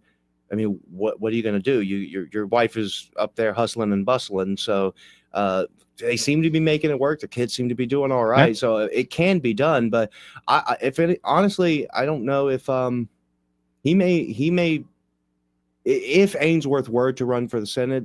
I think he already has enough experience with juggling family and work that I think he could make it work. But I honestly don't expect him to have a different reaction than Tuberville of just being exhausted by the gobbledygook that you have to deal with up there. So honestly, if I were Ainsworth, the same reason why if I were Tuberville, I would infinitely prefer running for governor than spending time in that swamp up there. Not that Montgomery's much better, but at least it's your swamp. Yeah. And we'll see. We'll certainly see. 272-9228. It is fun seeing how everybody is like having to improvise because of Coach Tuberville. It is. It's so funny because he really did just come out of nowhere. It's like, I might do it. Yeah, I might jump in on this. Let's do a quick change of pace. I just saw this on X this morning. And honestly, I haven't read into the deep details of the study itself. But the shocking headline is Magic Mushroom Shows Stunning Parkinson's Breakthrough. 1 dose last week. I doubt, though, they're just giving them, like, mushrooms. I'd imagine it's a single dose of psilocybin. That's the psychedelic chemical in magic mushrooms. That's good stuff. It definitely, apparently, according to this study, improved mood, motor function, and memory in Parkinson's patients, and the effects lasted for weeks after just 1 dose. The UCSF, what is that? Hold on. I don't know that acronym. The study showed that a single dose improved all of that. It was published initially in the New York Post. It marks the first use of a psychedelic to treat a degenerative brain disease like Parkinson's, suggesting psilocybin might alter the disease's trajectory by helping the brain, quote unquote, repair itself rather than just managing symptoms. The findings build on prior research like the 2024 Nature study showing psilocybin desynchronizes brain networks, which could explain the therapeutic potential for depression and PTSD, now extended to Parkinson-related depression, a key factor in the disease's progression. So, I mean, it's stuff like that where I've been talking about because the whole marijuana discussion got going because of this session again. I think we made a huge mistake with drugs as the whole counterculture thing and the new left and the hippies show up, that this was the University of California, San Francisco. That's UCSF, where we put certain drugs in the box of that's the counterculture, that's the hippies. So these are just verboten and forbidden things, and there's no use for them. Whereas the government was studying these things, and I'm not just talking about MK Ultra. They were really studying these things for a while before even World War II. And I think what happened is these were put in that box of like the forbidden fruit, and it became the party drug and part of the counterculture, where something like psilocybin or many of these other things shouldn't be used to party. Shouldn't be used to like go have a good time like you're drinking a bunch or whatever. It should be used in a very serious way to help with major diseases, especially brain diseases. And so finally we're coming back around where it's somewhat appropriate to actually study these things and do it in a controlled setting. And so far, there's a lot of promising results from these things. But I always find that interesting where something we put on the back shelf and said, oh, there's nothing to it, actually comes back to life and gives quality of life. I think the research is going to get more and more. I mean, for God's sakes, Bobby Kennedy has been talking about pursuing further research into psychedelics too. Now, again, I think if you are approaching it from a sense of like wanting to justify a party drug. I don't think you're going to go anywhere. But for God's sakes, I don't think it's a pill for everything. But if you look at the havoc that has been just brought on the American people through our traditional pharmaceutical approaches to just sadness, depression, etc., maybe it is time to start looking at these alternatively. I mean, they've done crazy stuff with PTSD with MDMA, which is a party drug, and LSD and psilocybin. I think, yes, can these substances be abused? Yes, but I think, especially when you talk about something like psilocybin, which is literally just a mushroom, that really should be pursued before these weird pharmaceutical things that we've developed, like SSRIs, which we literally don't understand how or why they work. If you ask a doctor, like we at first thought it just it's called a selective serotonin reuptake inhibitor. That's what SSRI means. So it allows your body to absorb more serotonin. Well, as it turns out, serotonin uptake and receptor density and saturation has very little to do with actual depression. So we don't know much about it. So I think it's fantastic that they're pursuing these things. Well, and one study I do know about psilocybin John Hopkins did a few years back was smoking cessation.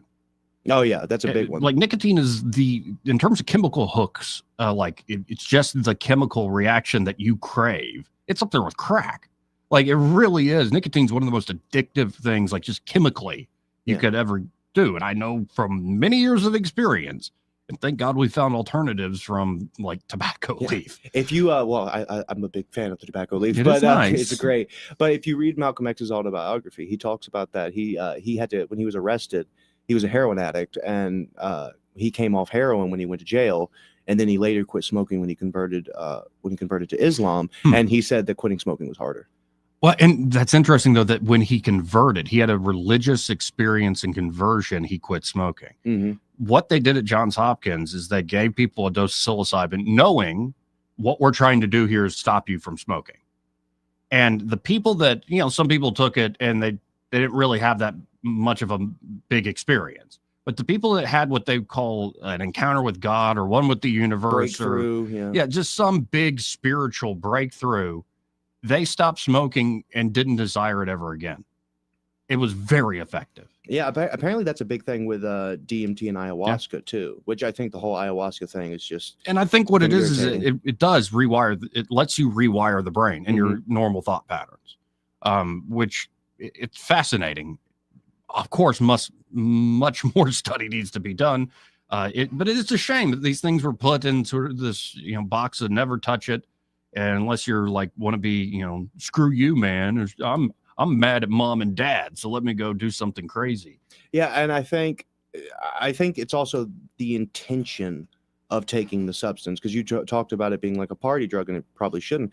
If you're going into an experience with the desire to party, it's going to be vastly different than going into experience with an intent to maybe address some things that are causing you and your family and your life harm.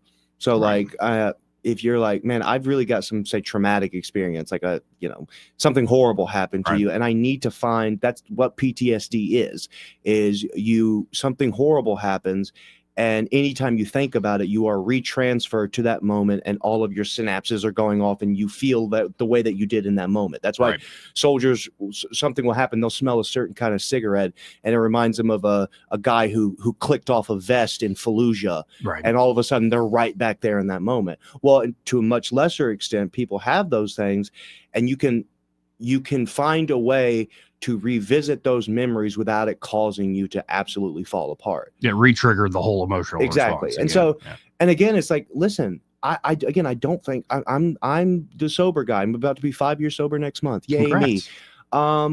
So I understand the dangers of these things, but if you're someone who cannot get your life together, or something is really holding you back, it might be worth pursuing something alternatively to help you deal with that. Again, I think it has to be done carefully and with some kind of wisdom. But the fact that it's illegal the way that it is now is insane. But again, I also don't think it's helpful to have carte blanche with these things. You saw this with the marijuana discussion so much. Now, again, I'm anarchist me who doesn't smoke pot. I don't think people should be thrown in a cage for making what I believe could be a poor decision. That being said, the advocates for marijuana were so rah, it's harmless, it's absolutely harmless. Well, now the research is coming out that it might not be quite so harmless. So you don't have to take this silly approach to it where you think that it's, the same thing as drinking a cup of water. These aren't inactive substances, and they deserve to be treated with some kind of respect. Well, and I wrote an op-ed 2 years ago, November 2023. I reread it this week on air because it's amazing how much it still holds true today, especially in regards to the Alabama Medical Cannabis Commission. Like how we're still now several years into this thing, 4 years after the bill is passed, they still haven't stood up the industry, which is just a crying shame. But I make it a point to end that essay with, and I genuinely believe this, both prohibitionists, people that want to just outright ban, and the proponents of legalization, they oversell the perceived benefits of their cause and downplay the cost. And 100%. That's just politics. It's just propaganda. Obviously, marijuana is not some heaven sent like miracle drug. It obviously has downsides. It also has a lot of benefits for a lot of different people. And the same thing with the prohibition. It's not like the prohibition doesn't have cost, immense cost. And in fact, I often hear about the point people make is this isn't your grandfather's pot. Where it's like, it's not the joint you smoked in the 60s. I'm like, that's because of the prohibition. It happened. The same thing happens with alcohol. That if you want to move something like illegally and sell it, it'd be nice to make it smaller and more potent. Yeah. Or even just that. But see, to me, that's just such a silly argument, because that's like saying the coffee now is stronger than it was before. Well, drink less. Right. Well, and what happens is because of prohibition, they make it smaller and more potent. Habits change. Oh yeah. So out of the prohibitionary era for alcohol, you start to see like all sorts of cocktails, all sorts of stuff that just didn't exist, start to come into favor. A great thought experiment on, say, prohibition of drugs or anything. Think of alcohol, prohibition of alcohol. Think of a college football Saturday outside Jordan-Hare Stadium. I'm sorry. I'm sorry for cutting you okay? off. My wife just sent me a picture. My daughter pooped on her foot.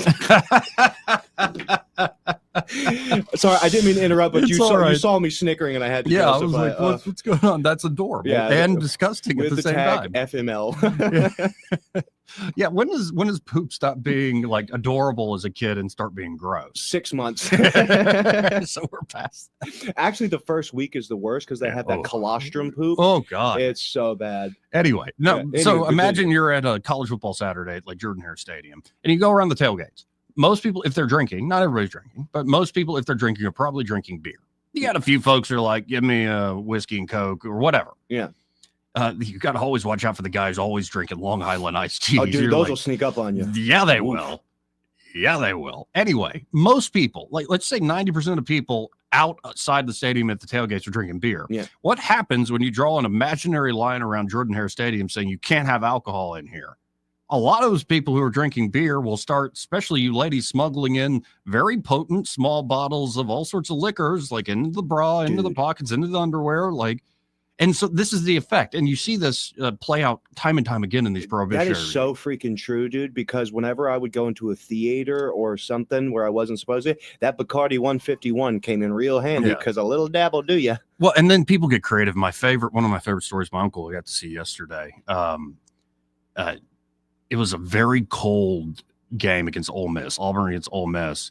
And he sees one of his frat brothers like sitting in a weird spot in the stands in a wheelchair covered in blankets. And he's like, he's not handicapped. So he goes up and like, what are you doing? He's like, shut up, man. And like underneath the wheelchair, this is probably the early 80s. Underneath the wheelchair and all the blankets, he has like a little keg. And he's just got all these cups. So people are bringing the cups, and it's like, so the creativity of folks trying to figure ways to smuggle things through and break the rules is amazing. But yet my general point is there are costs and there are things that a prohibition does. And of course, there are costs to having a legal regime. I tend to be one saying err on the side of freedom. And if you really are worried about the effects of marijuana, maybe you just don't like it. It's not even like these long-term effects. You just think it's wrong. Whatever happened to social sanction? Like, you can't be in good standing in my church. Yeah. You can't work here if you do that sort of thing. like we will mock you and shame you as family members. 100%. I had this argument with not an argument, just a statement I made to Brian Dawson, my boss. We were just talking about society in general. I'm like, you don't need these crazy laws and regulations or anything. If you have a society that encompasses ideas and ideals and principles, then the denial of goods and services takes care of all of that. Yep. If you want to be a part of our community, these are our rules. We're not going to throw you in a cage. We're not going to lynch you. No. But guess what? You don't get to, you don't get to buy groceries from my store because I think you are a detriment to my community.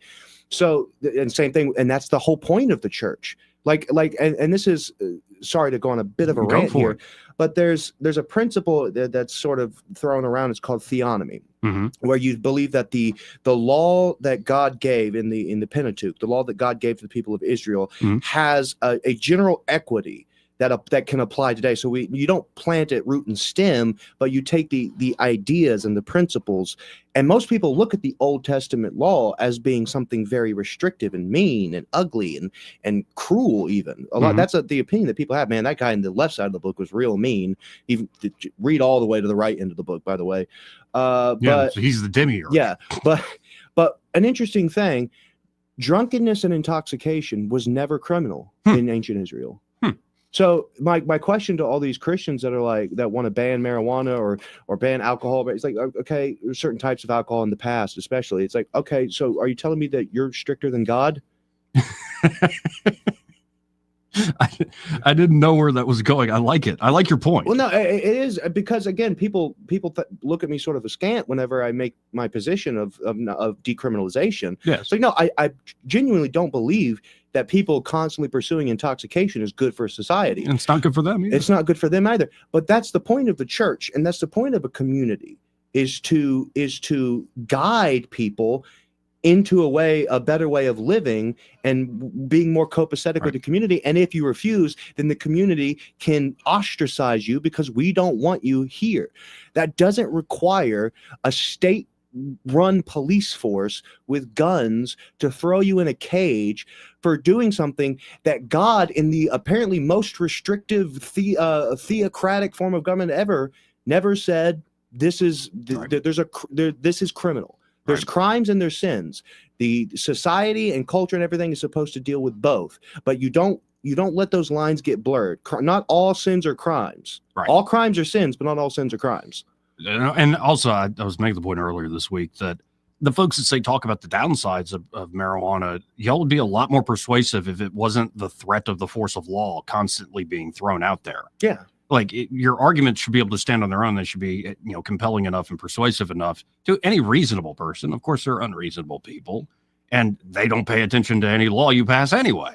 Yeah. So, and it's relevant to immigration too. You know who's really not upset about the border restrictions? The cartels. They're not, because you know what happens. You know what happens to the price of cocaine whenever the borders get shut down? It goes up. That means their profits go up. Do you know what happens? You know how much it costs for a coyote to get you across with more restrictive borders? More. Yeah. So they're not mad about that at all. So the point is, you're not going to be able to deal with this legally, and in fact, you're actually helping the criminals with prohibition. What happened to the organized crime in America during prohibition? Did it flounder? So, and I'm not even saying this as a practical point. I think it's a moral point.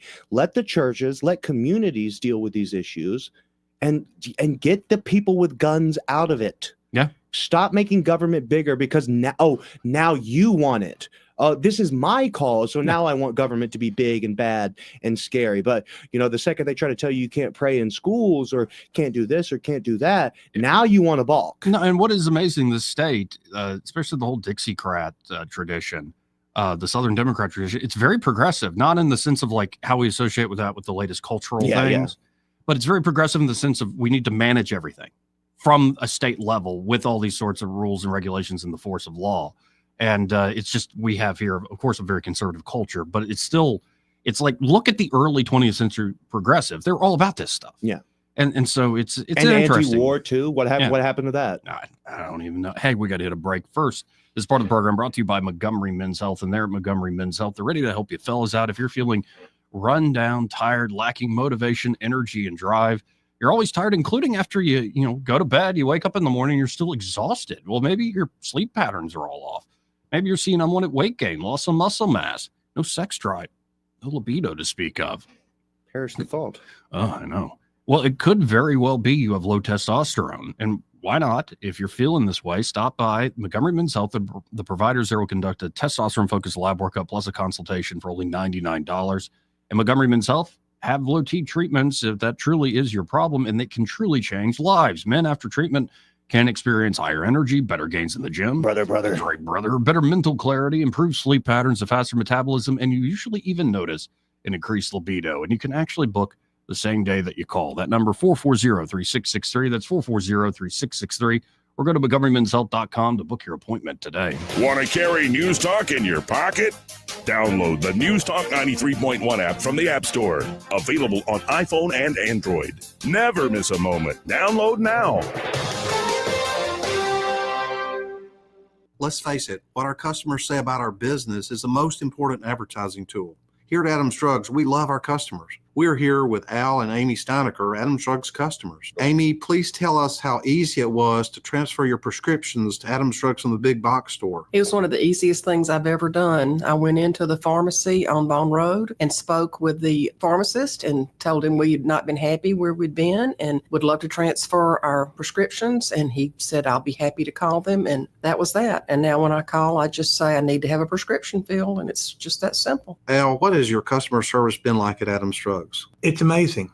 You walk in, you're not standing in a line. They speak to you, call you by name, and say, what do you need today, Al or Mr. Steinecker? It's wonderful. It doesn't get any better. Please come into any Adams Drugs location and let us earn your business. Visit us at adamsdrugs.net for the location nearest you. Adams Drugs is your independently owned Health Mart pharmacy. Health Mart, taking the time to listen and care.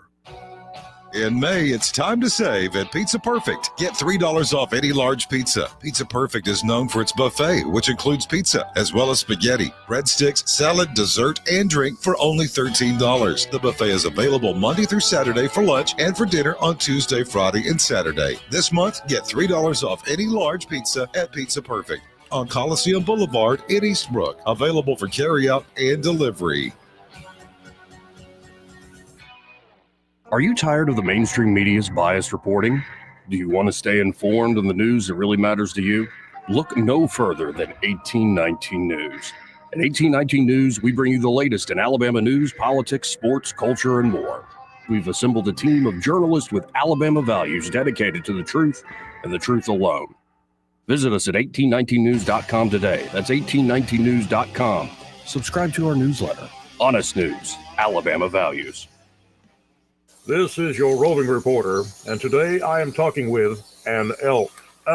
Hey man, Mr. Elk, I was just wondering, what do elk do to take care of their money? Well, like most smart folks, we call David Ernest. You mean Alabama's most favorite asset preservationist? That's him, man. We call him up at 334-279-7431 or 205-479-0839. I see. Yes, he is our preferred money man. The money man with the money plan. You've been paying attention. Well, could you give us those numbers one more time? 334-279-7431 or 205-479-0839. And I just want to try to give you a heads up, man. Oh, what's that? I'm not an elk. Not an elk, huh? Well, then, pray tell, what are you?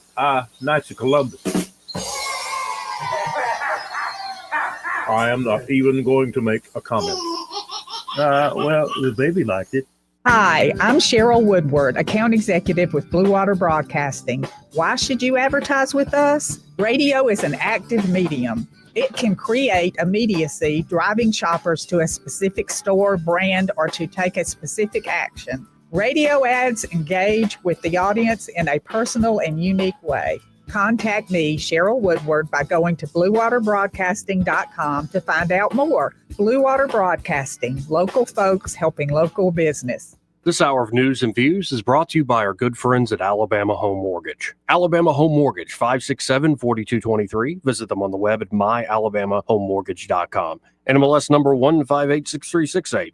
An equal housing lender. Rich Thomas Weather, a service of Wiley Sanders Truck Lines, where over-the-road dump truck drivers are needed right now. Home twice a week and every weekend, must leave early on Sunday with Blue Cross Blue Shield. Call them now at 855-777-9785. Rich Thomas weather.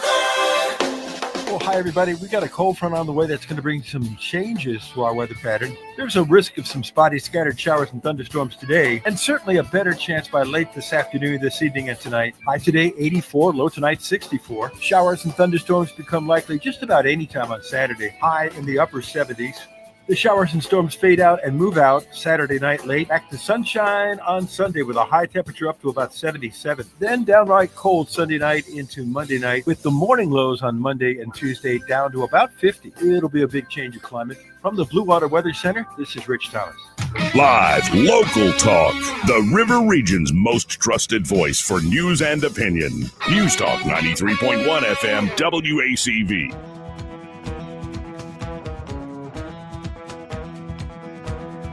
Back. This part of the program brought to you by Pest Pro Services, and they're at Pest Pro Services. Ashley and that fantastic team are ready to help you out with any and all of your pest control needs. Of course, they do residential services, but maybe you got a business. They do commercial. And of course, they can also do new construction. So go ahead and get that property treated, get the ground treated before you start laying things down. It's going to save you a lot of heartache with termites or all sorts of other pests. And, you know, we are in the thick of not only termite season, but mosquito season. And if you're looking to actually enjoy your yard, enjoy your property, whether it's front porch or maybe you have a big old pool and beautiful backyard, you spend a lot of money on. But every time you want to go out there, say in the twilight and enjoy a, summer day as it cools down into the nighttime, you're eaten up by mosquitoes. And you don't want to spray yourself or light up these candles that don't really work in the first place. They still go after that sweet meat right around the ankles. Well, if you're looking to get rid of the mosquitoes, call it Pest Pro Services. They'll come treat the yard, do it direct, nip it in the bud. And the beautiful thing is it's not like they come out once and you have to hassle them to come back again. You have to guess, like, when should it? No, they'll get you on a plan where they're coming out 8 times a year at peak mosquito season. So you can actually, again, enjoy your property. Call them up today at 265-9990. That's 265-9990. Or you can always learn more at ppsriverregion.com or just search Pest Pro Services on the Book of Faces. When you want to know, call a pro, Pest Pro Services. And be sure to tell Ashley and that great team that Joey, that fella on the radio, sent you. I don't know what happened to Eddie today. I think something happened with the real estate. Always be closing. Right. I know. Always be closing. He might come in next hour. If you're listening, put that coffee down. You see this watch? You see this watch? Let's go to Robert real quick. Hey, Robert, how you doing? Hey, Joey. Thank you for having me on. First thing I want to do is apologize for my past. You know what I'm talking about? Sure. And you're forgiven. Now I'm going to go to the drug issue, and I appreciate your gentleman you're talking with. But this is what I want to say. You started out with the guy in jail that quit smoking. It's easier to quit smoking when you're in jail. No, he quit heroin in jail. He quit cigarettes. He quit cigarettes by choice. That was Malcolm X. Oh, okay. Yeah. I mean, I think jail's got a cantina there, and if you can buy anyway. I'm just saying, if you restrict the flow, it's easier to drop it. But hey, anybody that quits is great. I'm not saying do any of these things. But the other thing is, when it comes to marijuana, cigarettes, and all that sort of thing, we don't want it coming across our borders. If it's going to happen, and it happens, but if it's going to happen, we're going to tax it, regulate it, make sure it's straight up, what have you. Now, there's all kind of other drugs that are just hideous. I mean, hideous. Mm-hmm. Talking about, those people that are standing on the sidewalk just bowed over. Oh, yeah, that's opiates. That's fentanyl, that's heroin. I mean, yeah. Look, I don't know what to say, but there's many, many, many people in our society that cope. In other words, that cope with life, that do something. We all do something. We're all got sin. and you can jump it from one thing to the other thing to the other thing.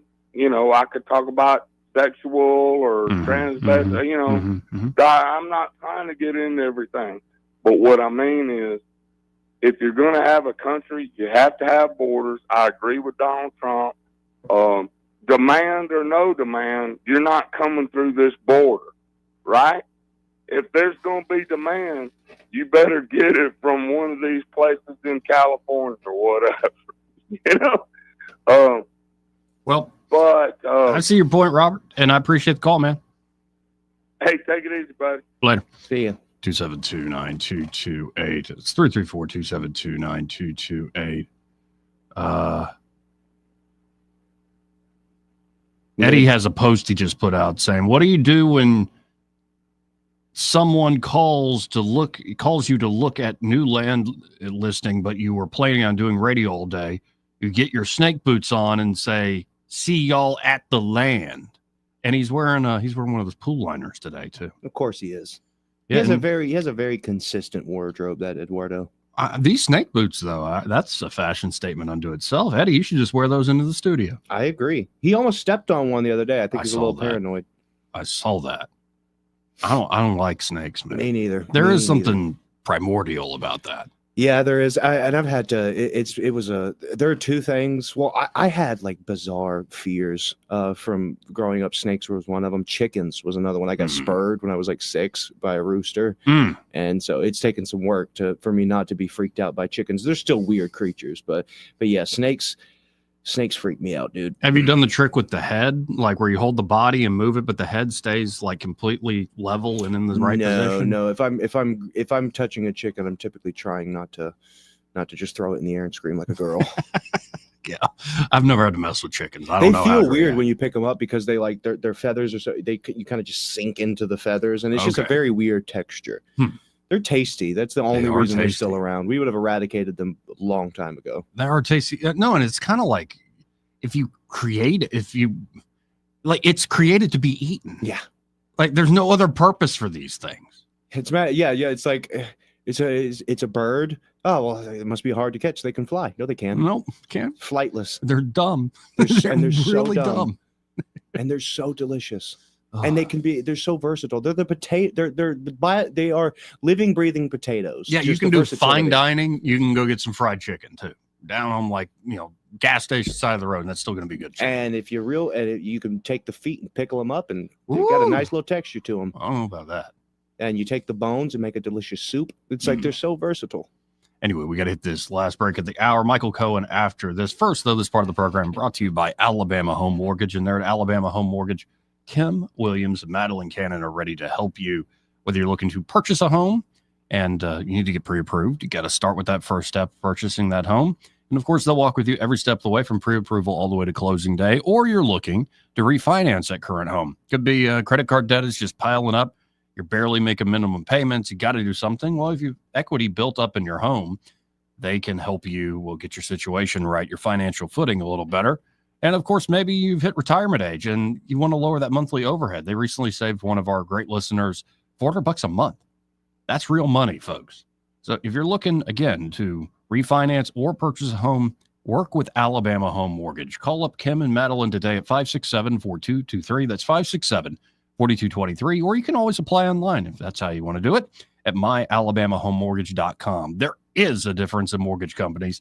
Like Kim and Madeline prove that to you today. NMLS number 1586368, an equal housing lender. He may not know whether he's coming or going, but whether you're going to work or coming home, Greg Budell is there. Mornings, 6 till 9, and afternoons, 3 till 6. Only on News Talk 93.1 FM, WACV. You want your floors to scream new, fresh, and stylish. But if yours are groaning, tired, old, and outdated, you're in luck, because the Prattville Carpet Spring Sale is your opportunity to revitalize your floors while you save on the best brands available, including Mohawk, with perfect and professional installation and Prattville Carpet's unbeatable lifetime warranty. Hi, I'm Ray Bowles from Prattville Carpet. If you're looking for carpet, hardwood, laminate, vinyl plate, or ceramic tile, call us today for your free measurement. Prattville Carpet, we're more than just carpet. Start shopping now at prattvillecarpet.com. For reliable electrical services in Central Alabama, trust the experts at Crosby Electric. Crosby's licensed and insured electricians are ready to tackle any project for your home, from troubleshooting, repairs, to installing new lighting and preventive maintenance. And Crosby understands the need for quality service for small business. Crosby is big enough for the largest job, yet small enough to bring real value. Visit CrosbyElectric.com to schedule your service. Crosby, powering Central Alabama with excellence. This hour of news and views is brought to you by our good friends at Alabama Home Mortgage. Alabama Home Mortgage, 567-4223. Visit them on the web at myalabamahomemortgage.com. NMLS number 1586368, an equal housing lender. The River Region's News Talk Station. News Talk 93.1, WACV. News Talk 93.1.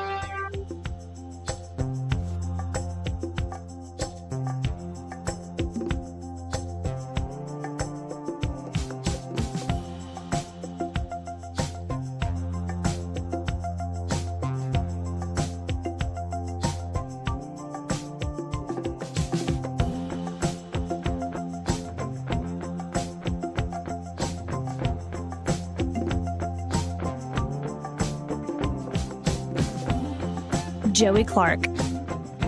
Welcome back. Let's go right to the phones and talk to Michael Cohen with Cohen's Electronics and Appliances. Hey, Michael, how you doing?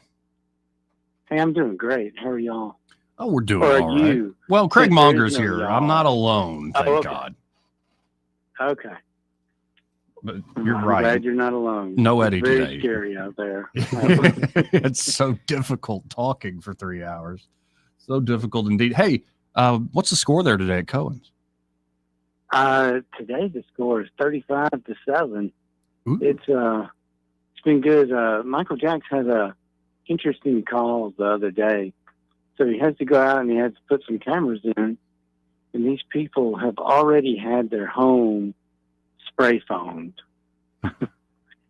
you know, everything kind of came after the fact. But anyway, so it's spray foamed.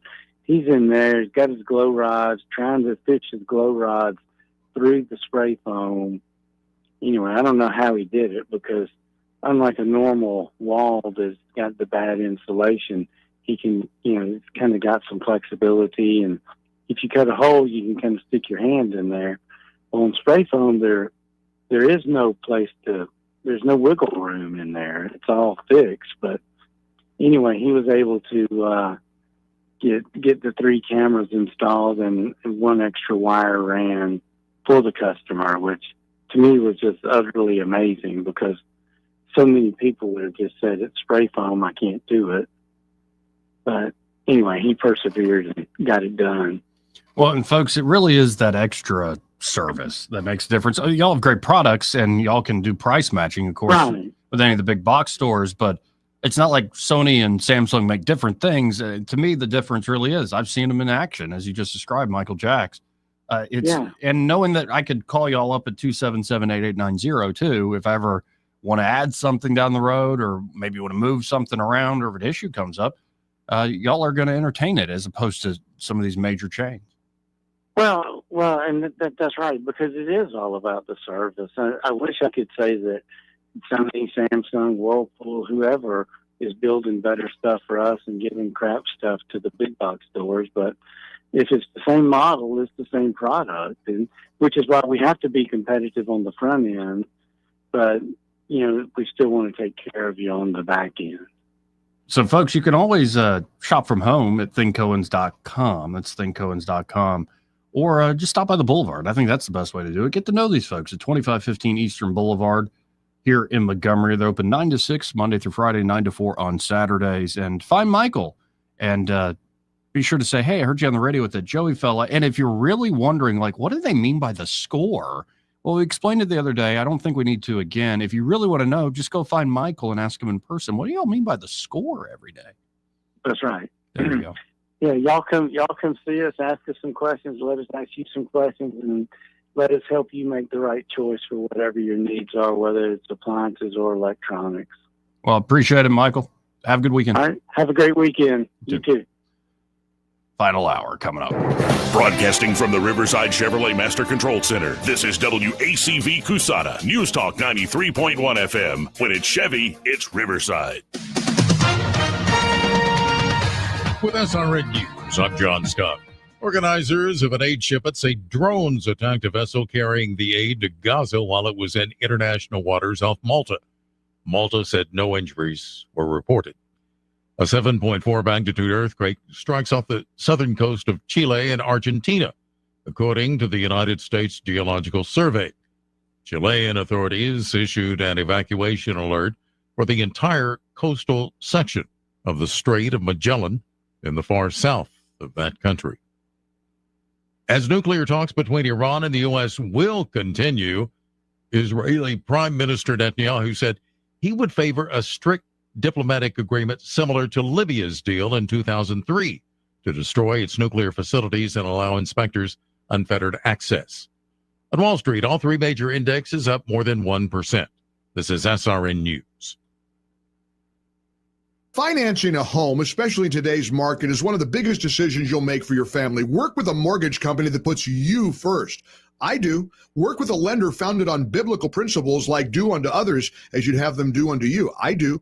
It's Mike Gallagher for the only mortgage company I've used for almost a decade now when financing or refinancing Fellowship Home Loans. I'm friends with the owners, Mike and Brian. I even have them on my show occasionally. I know the care their team puts into every single customer. I can personally tell you that it's a smooth, stress-free process. And that's due to Fellowship's level of service and expertise that puts you in the right loan for your family and your goals. There's a reason Fellowship Home Loans is flooded with 5-star reviews. Whether purchasing a home or a cash-out refi to consolidate some higher interest debt, you can trust Fellowship Home Loans. Start the process. Make the call. 800-510-MIKE, 800-510-MIKE, 800-510-6453. Fellowship Home Loans, mortgage lending by the book. Nationwide Mortgage Bankers, Equal Housing Lender, NMLS number 819382. Rich Thomas weather, a service of Wiley Sanders Truck Lines, where over-the-road dump truck drivers are needed right now. Home twice a week and every weekend. Must leave early on Sunday with Blue Cross Blue Shield. Call them now at 855-777-9785. Rich Thomas weather.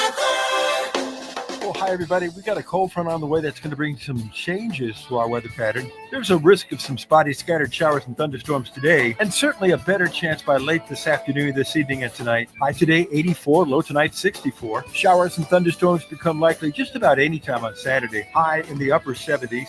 The showers and storms fade out and move out Saturday night late. Back to sunshine on Sunday with a high temperature up to about 77. Then downright cold Sunday night into Monday night with the morning lows on Monday and Tuesday down to about 50. It'll be a big change of climate. From the Blue Water Weather Center, this is Rich Thomas. ASE's 25 and 25 has you covered. For just $25 in closing costs, you can tap into your home's equity. No hidden fees, no headaches, just extra cash. Visit your local ASE Credit Union branch today. Federally insured by NCUA. NMLS 420259. Terms apply. ASE Credit Union. Your life, your cause, your ASE. 1819 News. President Trump delivered a commencement speech at the University of Alabama this past Thursday night. Coleman Coliseum was packed out with 2025 university graduates, and Trump extolled the university for its culture of winning and, of course, college football. For the University of Alabama, good isn't good enough, tough isn't tough enough, and great isn't great enough. The Crimson Tide does not rest, does not quit, and does not stop winning until it's all time. You know, it's all time. You're always winning, and you're going to keep winning. That's why the University of Alabama football team has won more games in the last decade than any college football team in America. That's not bad.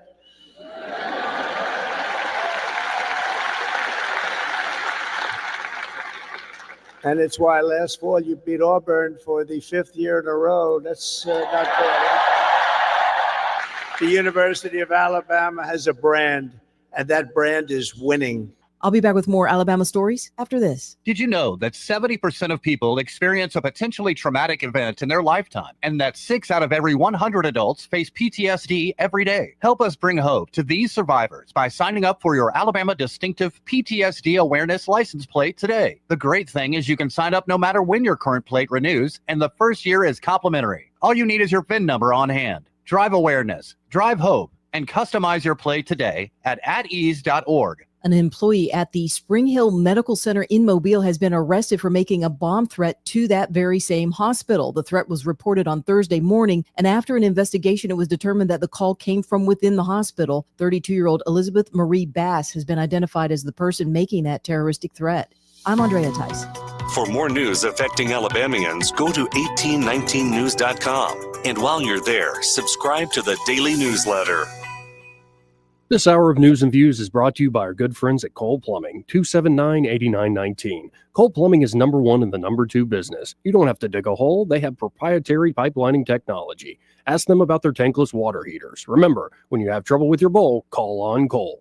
Hi, this is Bo Goodson from the Goodson Group with your Real Estate Minute. You're thinking of selling your home. Here are several ways to improve the look of your home and possibly the value. Number one, improve the curb appeal with trim bushes and cut the grass. Repaint the exterior where needed, and if needed, paint your front door. Number two, declutter the inside of the home by removing items that are not needed off countertops, dressers, and the den. Three, paint walls and trim where needed with a fresh coat of paint in a light color that will show off your home. Four, clean your oven and microwave inside and out, make it shine. Number five, professionally clean carpets or shine the wood floors with a polish or bona. Six, clean out all closets or unwanted clothes, shoes, belts, hats, and donate them to a local charity. Finish any leftover repairs now, doorknobs, light bulbs, and closet doors. For a complete list and an in-person evaluation and consultation, call Bo Goodson from the Goodson Group, 221-2883 or 551-0225. The views and opinions of the following program are solely those of the host and other contributors. These do not necessarily represent those of Liberty Acquisitions 825, Blue Water Broadcasting, its management, staff, or any advertisers.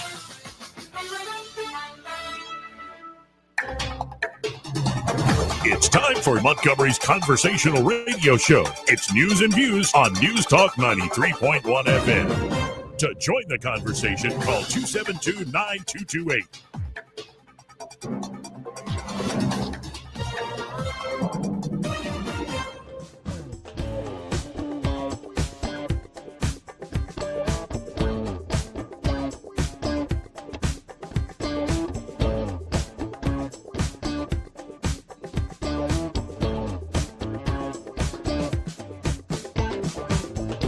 Joey Clark. Welcome back. Final hour here on a Friday. So you think you're going to win that bet with Eddie? I am pretty darn confident that I'm going to win. And you think he's running? I think he's going to run. And he said he told me he's going to announce later at the end of this month. So okay, we'll find out sooner rather than later. So I will be building up my appetite in the meantime so I can eat Eddie out of house and home. All right. Yeah, I think Eddie, get ready to pay up, big boy. Yeah, you know what? I don't think I've been to a buffet in quite some time. Oh, a buffet. I literally haven't been to a buffet, I think, in probably over 5 years. I went to an Easter buffet at the Auburn Golf Club. Oh, that's probably a good spread. It was awesome. Wow. Yeah, there was like really good fried shrimp, really good fried chicken, but then also like bacon and eggs and sausage and cheese grits. And then they had cheesecake and big old hunks of chocolate cake where the icing was more like pudding. Ooh. Yeah, I ate way too much. See, the thing is, if I'm looking at cheesecake, I'm not touching the chocolate cake. I might have done both. ¿Por qué no los dos? Yeah, why not do both? So folks have been wondering for a while, and it's really a line that's with different connotations for different people. Democrats hate him. A lot of Republicans like him. And probably more the younger generation of Republican. But everybody's had big balls on the mind. Ever since Doge, it came out that there's a guy at Doge named Big Balls. Everybody's got their take on big balls. Well, we finally got to learn who Big Balls is last night. Jesse Waters did a great thing where apparently Elon Musk and the Doge team meet every Wednesday night at 10 p.m. just to review, what are you doing today? And in fact, they say they work after that. Like they sleep late into the morning and they work. They're night owls, most of them. And you're talking about kids that dropped out of Harvard. You're talking about kids that just skipped college. You're talking about folks that left top flight jobs and C-suites at major corporations. A lot of different folks. But everybody's wondered for a while, who's this Big Balls guy? Well, let's go to the segment. This is the moment right here. Who's big balls? It's big.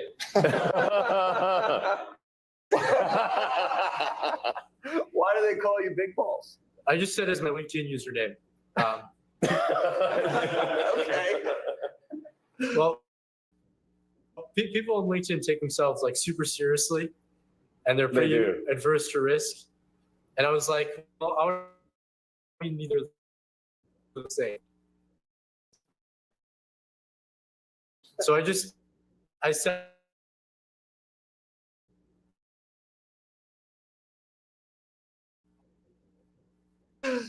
Yeah. So what do you payment computers? And as mentioned earlier, like there is no accounting of what payments actually go to in the payment computer. So like you look at a specific line item, like $20 million. You're like, okay, well, what is this money going to? And yeah, like what? That would be the response. Is this the most basic responses? Yeah. Yeah. That's the most common response. What do you say when people just say, it's a huge concern because like the upstream ability to the actual American taxpayer. So it's a huge vector for fraud, waste, and abuse. do these people not respect taxpayer money? I mean, there's no incentive to if you work in the government. I think the incentives will always decide the outcomes. Yes. And, that's the young kid who's everybody's wondering who's big balls. It's that kid. He looks exactly how I imagined he looked. Right. Yeah. He's a teenager. Yeah. And a brilliant teenager, but a teenager nonetheless. And it is crazy. Like millions, billions of dollars out the door. And we don't even have a tag to where did it go? Why did it go there? No, out the door. That's everywhere in government. They just don't care. They really don't. Well, and actually they said they did find some people who did care. And this is something I was kind of predicting, that there are many people in DC, here in Alabama, here in Montgomery, who've been working the bureaucracy for a while, and they see the problems. They probably know the problems better than anybody else. Oh, yeah.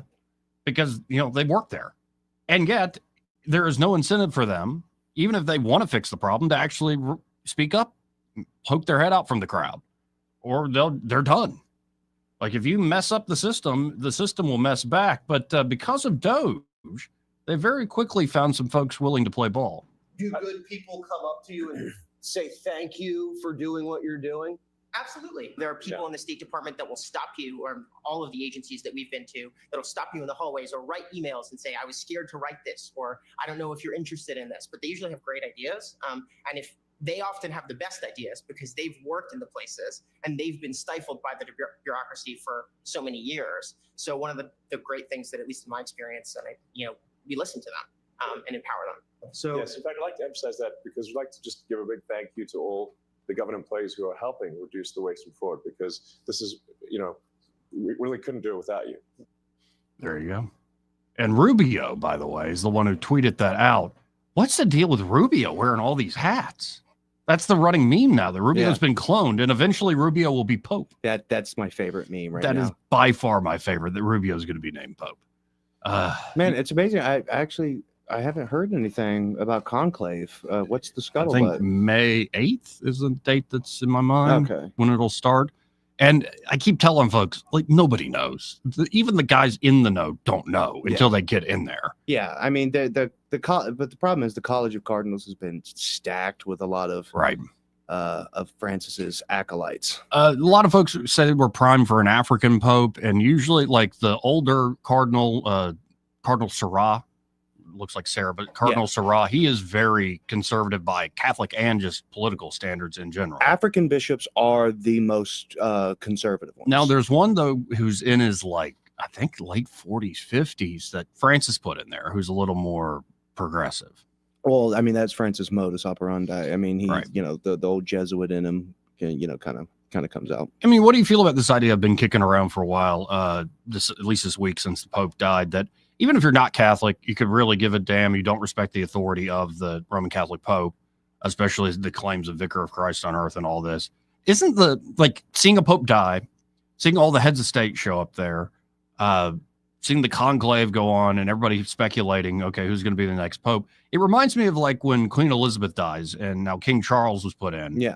I don't give a damn about the British monarchy. I really don't. I'm American. I have that right. But there's something about the Pope or the British monarchy that reminds you of our history in a way like nothing else. It's like, yeah, you know what? It's sort of the way that I felt when Notre Dame burnt down. Yeah. Like I have no love or affection for the Holy Roman Empire, the Roman Catholic Church at all. But the fact that it has such deep roots in the history of Western civilization, it's not lost on me. So right. You have to approach it with a certain sort of historical reverence.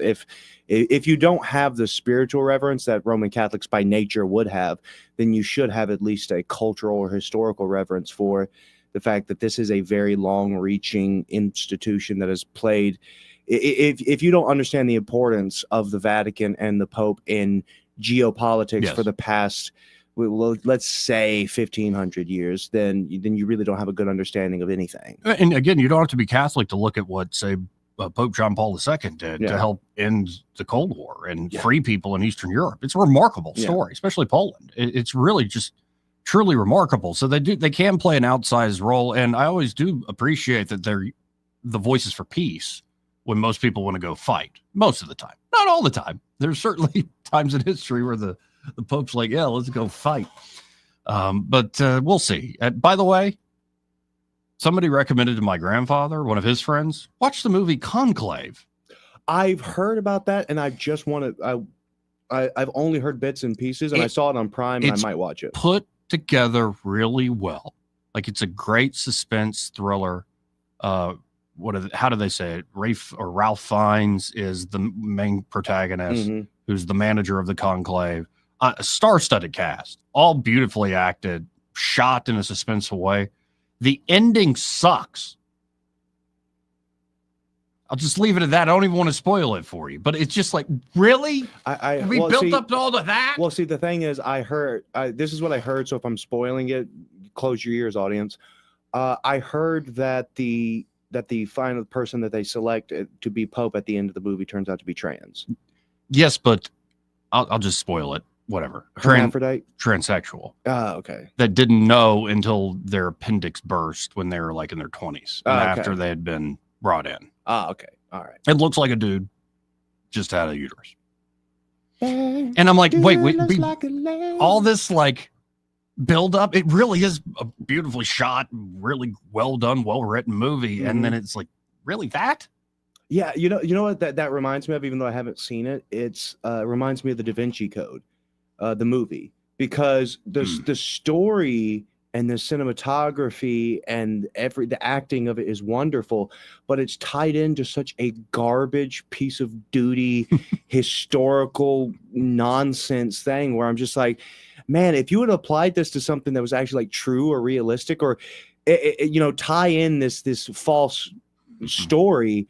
But they tied in a fictional story to fictional history, and that just drives me insane. But and even the follow up to it, was it Angels and Demons? Yeah, it's just like man, you could have done something really cool here, and yet you didn't. Yeah, you didn't. Yeah, and it is fascinating to me, and I know our conversations on this show reflect what is almost like this opening up of. Like, think of Wes Huff on Rogan.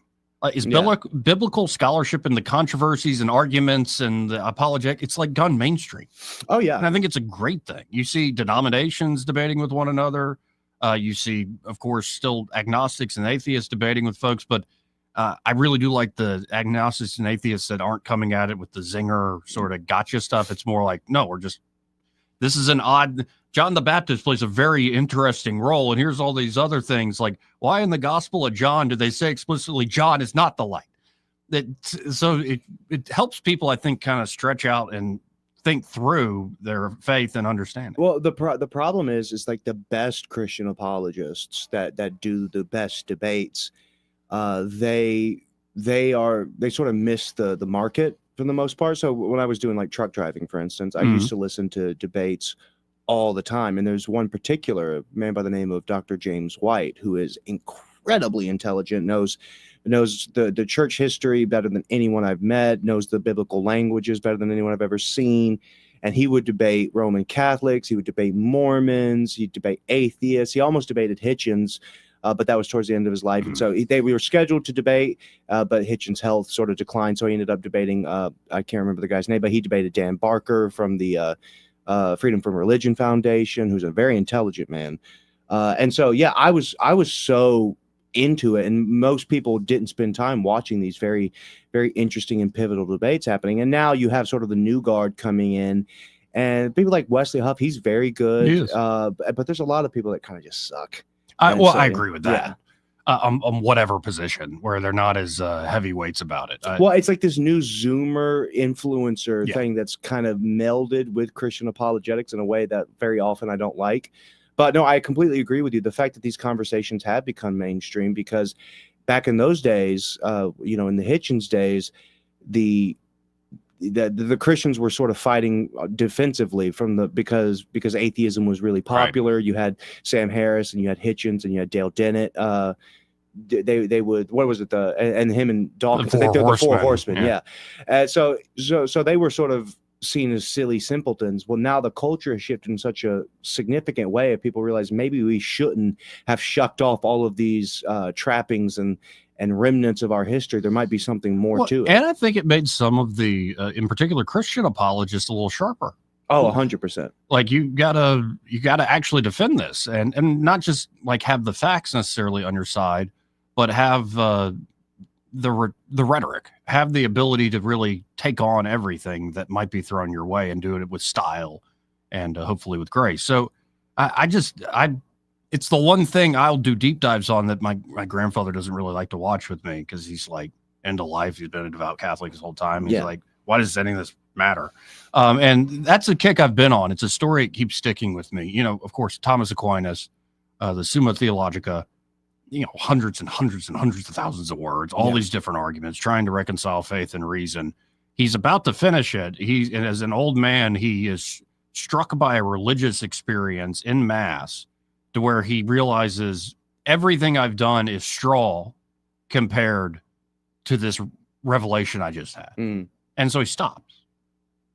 And he's not saying everything I did was wrong, because he does write a follow-up to some monks.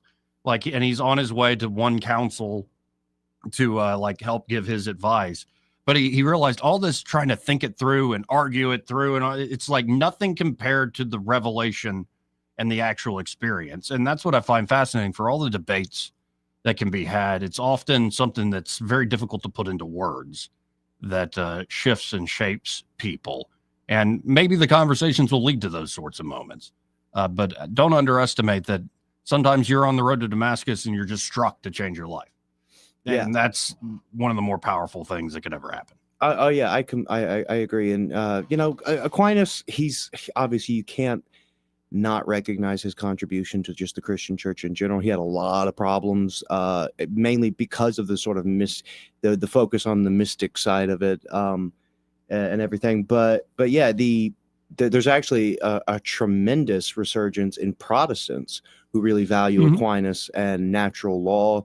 Now, a lot of that has kind of led into some kind of freaky areas where there's a tremendous focus on racialism popping up in the church, and descriptions and conversations about how natural law applies. Well, are they taking like Aristotle's?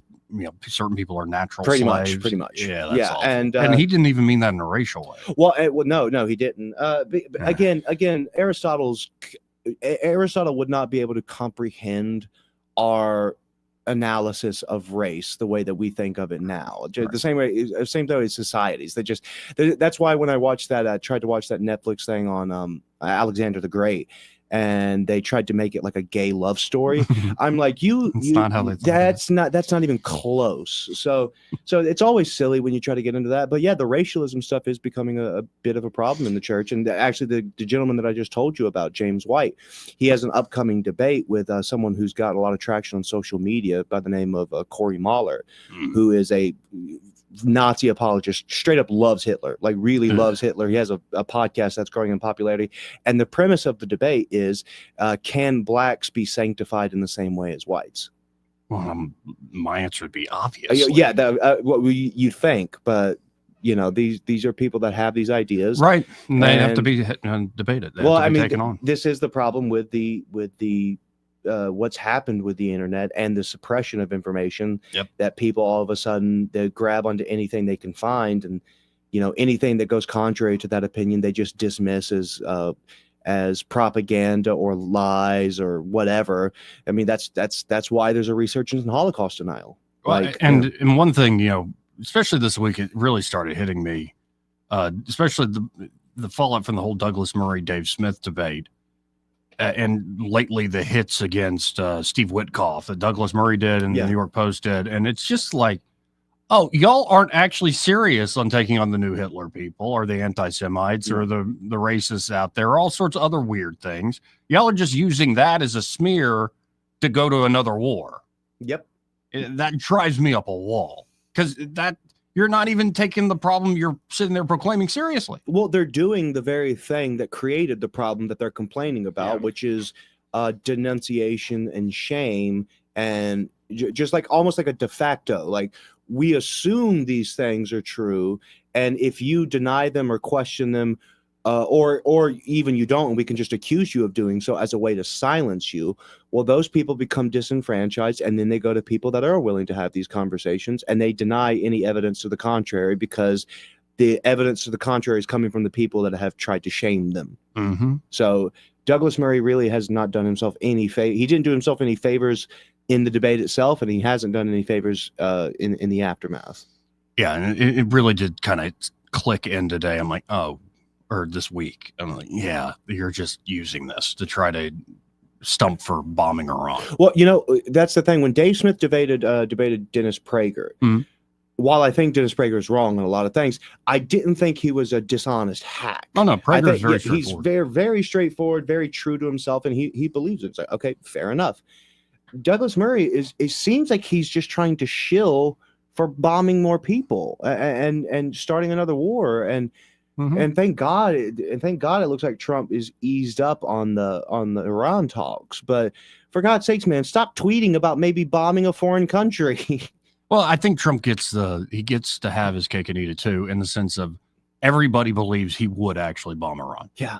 I don't know how he gets away with with what he does. It is kind of incredible. So his stick is like, everybody takes the stick seriously, but he wants to work it out with the carrot. Yeah. I think he really does want to make a deal. He thinks war's awful. It's a waste of money, waste of lives. I think it is a genuine good insight on behalf of the president, but everybody also believes he's such a madman, he will use the stick. And, maybe that is actually what you need at the end of the day, especially in a crazy, crazy world. So we got to hit this break. We'll be right back after this, trying to find something else to talk about. Want to carry News Talk in your pocket? Download the News Talk 93.1 app from the App Store.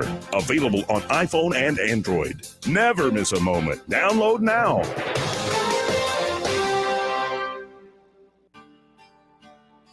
What's your biggest investment? More than likely, it's your home. So treat it that way when you hire a painting contractor. At PBS Painting, there are no gimmicks, no $99 specials. Just quality painting and someone who treats your home with the same respect that you do. At PBS Painting, we have been painting for years and look forward to many more years to come. With PBS Painting, the job gets prepped properly, whether it's cleaning, scraping, or priming. We always use quality products, which is a must for a quality paint job. So if you're looking for a painter that doesn't need upfront money and is on the job at all times, then please give me a call. Scott Bowers and PBS Painting, 294-5122. That's PBS Painting, 294-5122. Look at some of our work on Facebook at PBS Painting Montgomery. This is your roving reporter, and today I am talking with an elk. Hey man, Mr. Elk, I was just wondering, what do elk do to take care of their money? Well, like most smart folks, we call David Erdis. You mean Alabama's most favorite asset preservationist? That's him, man. We call him up at 334-279-7431 or 205-479-0839. I see. Yes, he is our preferred money man. The money man with the money plan. You've been paying attention. Well, could you give us those numbers one more time? 334-279-7431 or 205-479-0839. And I just want to try to give you a heads up, man. Oh, what's that? I'm not an elk. Not an elk, huh? Well, then, pray tell, what are you? Knights of Columbus. I am not even going to make a comment. Well, the baby liked it. For too long, Alabama's statewide news companies have shamed us for our conservative Christian values. Alabama deserves a news company that cherishes our culture, a company that isn't bought and paid for by the powers that be. 1819 News is that company. Run by Alabamians for Alabamians, 1819 News celebrates what is good and beautiful about our state, while exposing those who work against our values in secret. Just go to 1819news.com to learn more. Subscribe to our newsletter. That's 1819news.com. This hour of News and Views is brought to you by our good friends at Cole Plumbing, 279-8919. Cole Plumbing is number one in the number two business. You don't have to dig a hole. They have proprietary pipelining technology. Ask them about their tankless water heaters. Remember, when you have trouble with your bowl, call on Cole. ZipRecruiter is the place. ZipRecruiter is the place for talented teachers, savvy software developers, and master mixologists. ZipRecruiter is the place where you meet all these people and more. That's because ZipRecruiter is the place for job seekers who are looking for new opportunities. In fact, ZipRecruiter helps 10 million people with their job search every day, so you can find the right candidates right away. It's no wonder that ZipRecruiter is the place for skilled skydiving instructors, accomplished airbrush artists, and proficient pediatricians.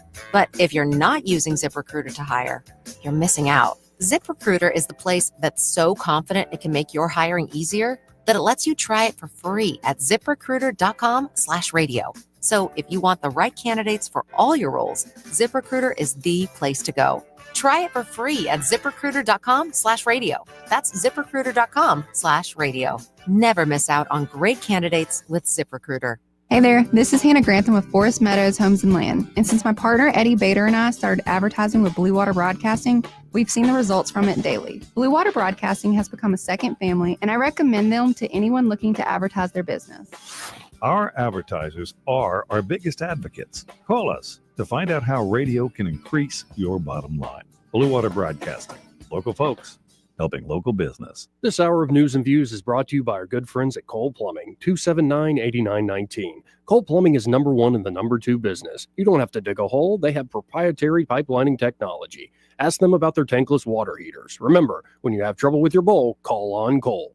Rich Thomas Weather, a service of Wiley Sanders Truck Lines, where over-the-road dump truck drivers are needed right now. Home twice a week and every weekend, must leave early on Sunday with Blue Cross Blue Shield. Call them now at 855-777-9785. Rich Thomas Weather. Well, hi, everybody. We got a cold front on the way that's going to bring some changes to our weather pattern. There's a risk of some spotty scattered showers and thunderstorms today, and certainly a better chance by late this afternoon, this evening, and tonight. High today, 84, low tonight, 64. Showers and thunderstorms become likely just about any time on Saturday. High in the upper 70s. The showers and storms fade out and move out Saturday night late. Back to sunshine on Sunday with a high temperature up to about 77. Then downright cold Sunday night into Monday night with the morning lows on Monday and Tuesday down to about 50. It'll be a big change of climate. From the Blue Water Weather Center, this is Rich Thomas. Budget Floors and More is your low price leader for everything you need for flooring and DIY flooring installation supplies. For the best prices on luxury vinyl plank, carpet, ceramic tile, flooring installation supplies, and more, shop Budget Floors and More, Hunter Lane across from Del Rey to Publix. Live local talk, the River Region's only 24-hour News Talk FM station. News Talk 93.1 FM WACV.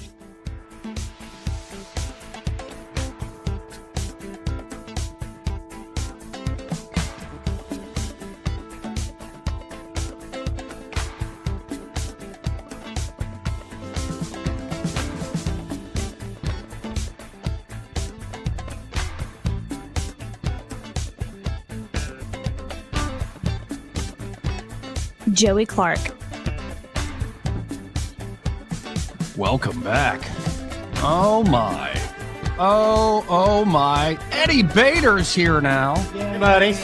How y'all doing? Whew, it's been a rough day, but it's been a day. I saw you with your snake boots. It's very fashionable. You can see I was dressed for radio, Mhm. but I got the call to go show that 160 acres. So I had the snake boots in the truck.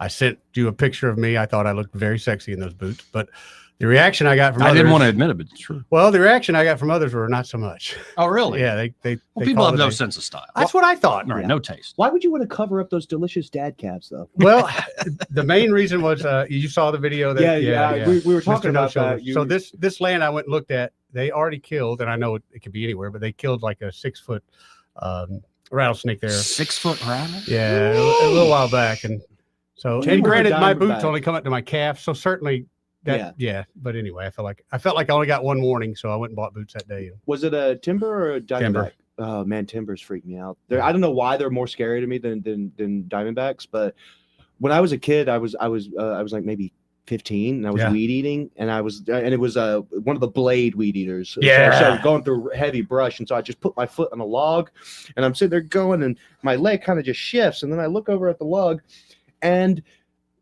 a timber body the size of my shin, it was just wrapped around it. Yep. And bro, I think that was the first time I ever cursed in front of my dad. So I just was just screaming the F word while sprinting away. So ever since that day, I was like, if I see a timber, it's like that PTSD shows up. Normally it doesn't bother me. I mean, they get surprised and everybody jumps. As long as I see them, I'm okay. It's the ones that you almost step on. Yeah. That's why. Yeah. See, that's why to a certain extent, rattlesnakes are kind of safer. Yeah, because that makes they're a little bit. big, they're loud, and they Mhm. don't blend in. When you see a copperhead that like straight up has a leaf spray painted on it, Yeah. it's like how am I supposed And to they're avoid mean, that? man. They're a little bit temperamental, and so And isn't is a water moccasin and a copperhead pretty much the same thing, or is it like you could get into arguments about it. No, I Yeah. wonder. I'm Yeah. asking. I don't. Snake lovers will snake, debate you yeah, on exactly. this. But me, snake is a snake is a snake. Yeah. And most of the time, I'm one of them guys. I usually shoot them and just be done with it. Yeah, especially if like with me, if I'm out in the woods, like in a place that isn't my home, and I see a snake, I'm gonna leave it alone. If you're on my property, I got kids. You die. You die Now, quick. the rat snakes I leave alone, but I have killed many of them before I finally got comfortable enough with leaving a rat snake alone. Well, yeah. They get big, man. I've seen some 5-footers around my property. Well, we get chicken. We got chickens now. So Oh yeah, you yeah. fixing to get some friends. Yeah, those gray rat snakes, they're mean too. Yes, they are a little don't- temperamental. They're not venomous, but they'll bite. Oh, the they'll crap sit out up of you. underneath the hen. They'll sit right there. They don't care. Oh yeah. And then tying back to the segment we were just talking about, and thank God for Grok these days, because Mm-hmm. if a video makes the rounds, it now can analyze a video and tell you exactly where it's from. Oh, really? But it's some guy in 2018 in Kentucky, one of the preachers that they specialize in the snake I handling. love this video. And he's got a rattlesnake, and he's like, "God's a healer, God heal," and the snake bites him like right on the temple, and he's just gushing blood. And he's trying to power through, and eventually, and they rush him to a hospital, and he survived. But his own father had died Doing that? Yeah. I- And it's like, I've what are seen- you doing with a rattlesnake in your hand, Those man? primitive Baptists, man. Yeah, I think the Faces of Death was the one I seen where they had the snake handlers and Uh-uh. yeah. I Well, was and then like- you go into other cultures, the folks that kiss cobras and Yeah. stuff.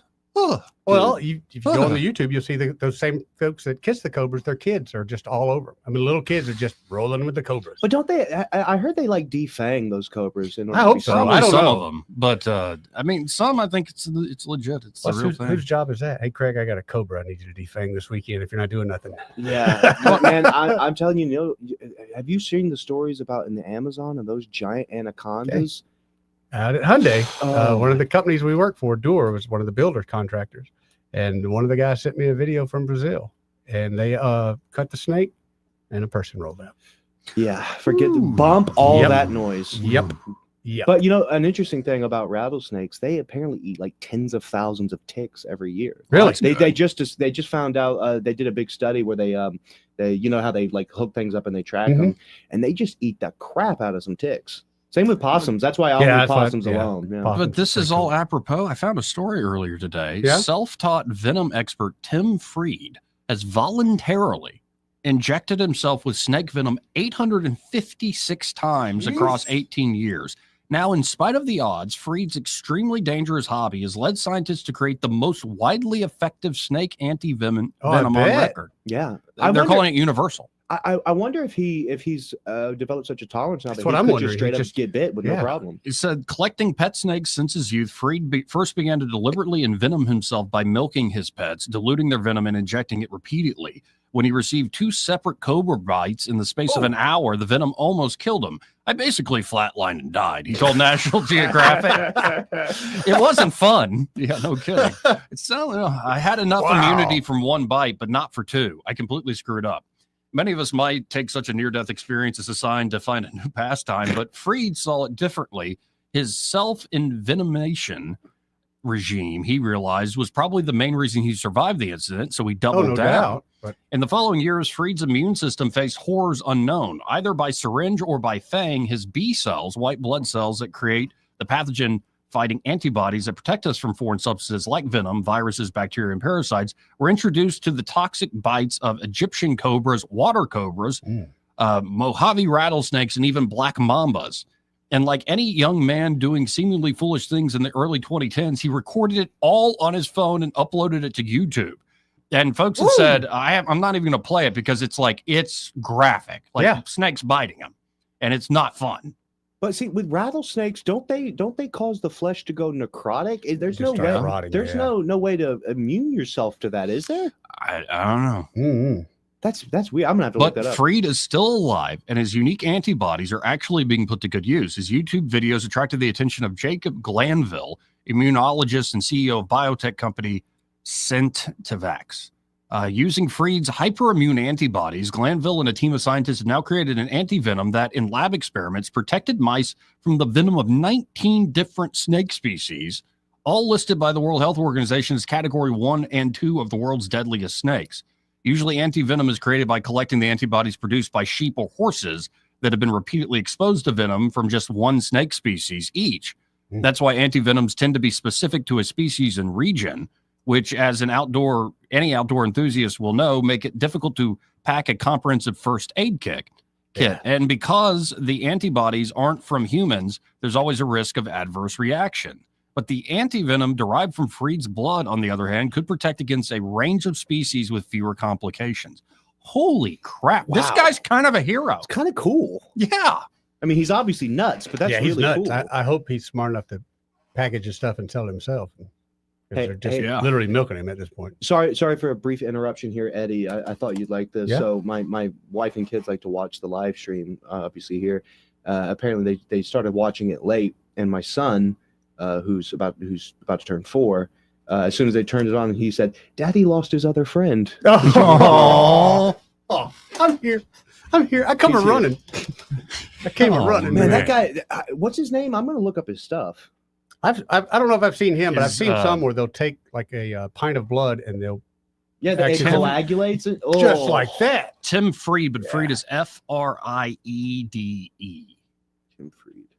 Okay, I'm gonna have to look up his stuff later. I just wanted to have that for. Yeah, and there's an old video of him being bitten by a black mamba.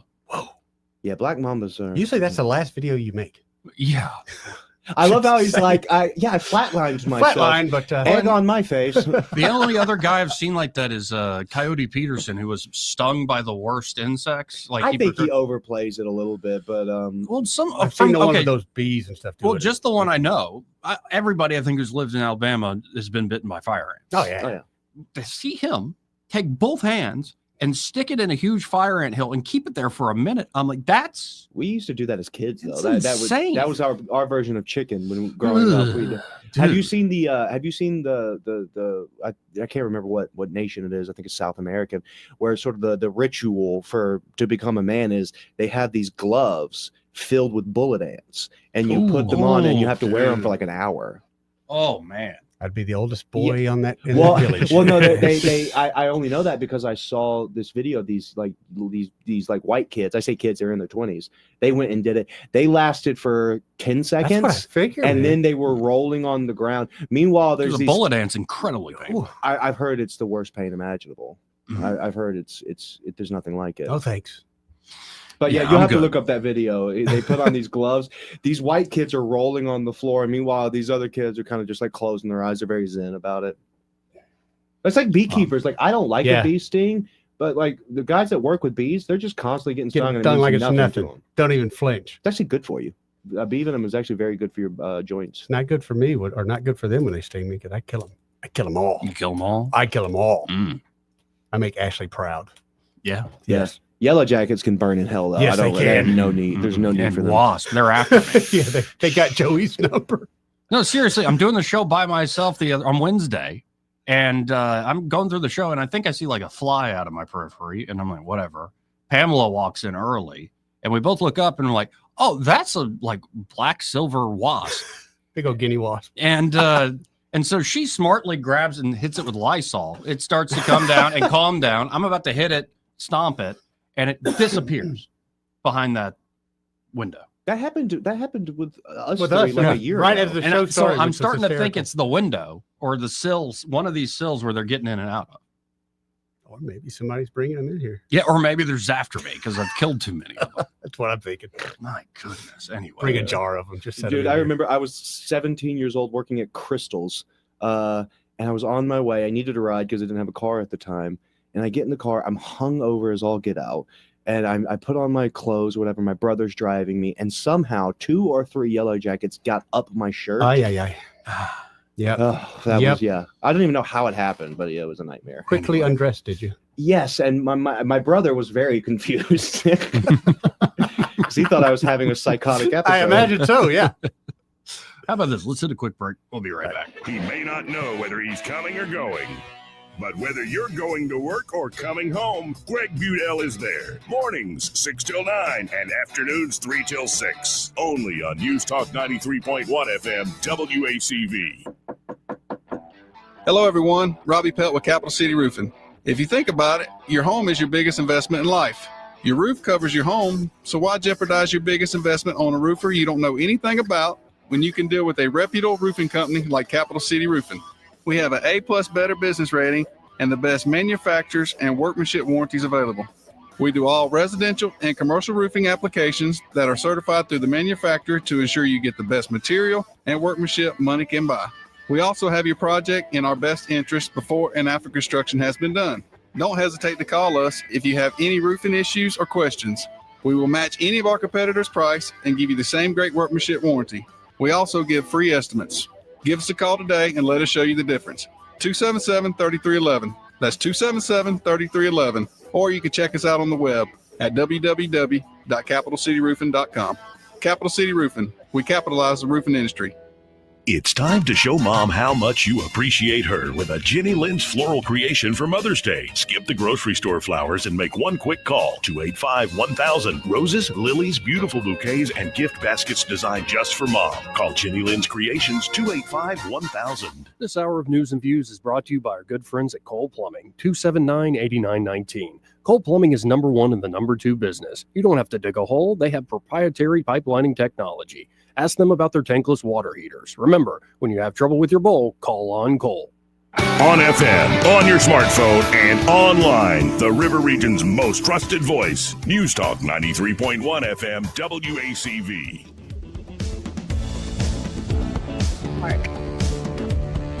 Welcome back. Final segment here. Got the whole crew together on a Friday. And I think I saw this guy earlier today. Woody, what's up? Hey, brother, how are y'all? I'm all right. How you doing? I'm doing all right. Y'all were talking about Yellow Jackets, and I love when Craig's on, but I was working about 15, 20 years ago. I was working in Greystone, pruning hedges, and I ran across them. They came out of the hole in the ground, and I got hit 5 times by them. I mean, they're so fast. Yep. It's like, pop, pop, pop, pop. I started running. I threw the hedgers down, and the hedgers were still running. Oh, no. And so anyway, I got some gasoline in my sprayer, and I came back and just killed the stuff out of them. And well, anyway, when I got my hedgers back, one of them had stuck his stinger into the spark plug, the rubber thing that goes over the spark plug, and he was frozen on that spark. Bet he was. That spark had stuck that far in. I mean, it was unbelievable. I was like, man, these Bostonians are badass. Yes, they are. I stepped on a hole and got a few caught in my Crocs one time. That's always fun. And Woody, don't be stopping in the middle of the road to just like stop and look at me. Like I'm going down Perry Hill. Let him know that he's number one, Woody. Let him know. Gonna flip you, bro. That's what I'm talking about. Later, man. You too, man. See you, It bro. did crack me up. We were stopped right at the light on Perry Hill where you turn into that interstate park, and all of a sudden, white truck just stops. And, hey, You want some? What you want? You want some? What's up? Hey, How you doing? I had a crossing guard jump in front of my car, like in front of school with no one coming. And he's like, yeah, the reason I stopped you is I could tell you were speeding. Like, no. If I was, I would have run over. Yeah, exactly. It's like dumb. Then he's like tried to explain. He's like, how about this? I'm going to go. And then I just drove away. It was like, congratulations, by the way, occupying a job that is usually reserved for old ladies and retards. Good job.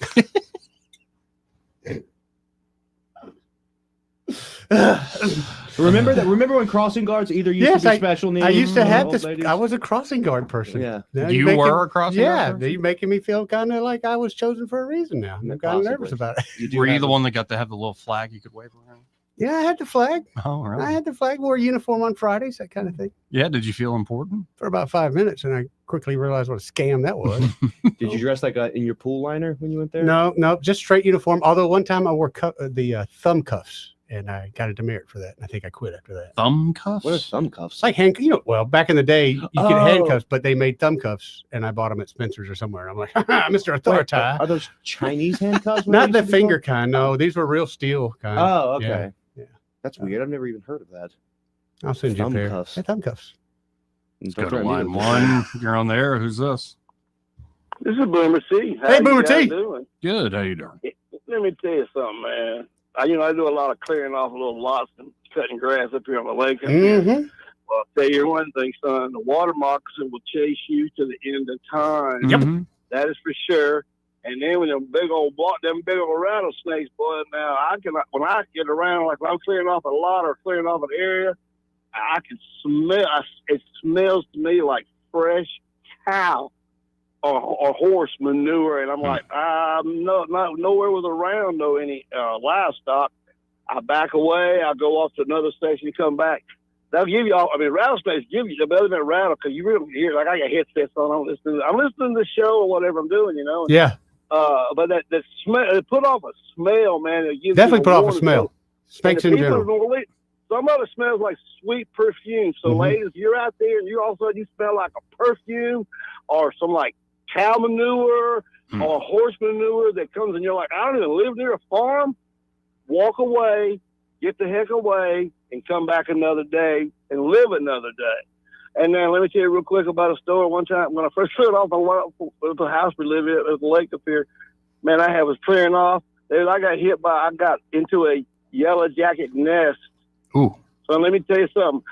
There's two guys sitting out there in the boat out there fishing, and I'm out there. I'm thinking I'm slinging rocks on my daggone blue jeans, and I'm like, God dang, this is some rock. I look down, my whole pants are covered, my shirt.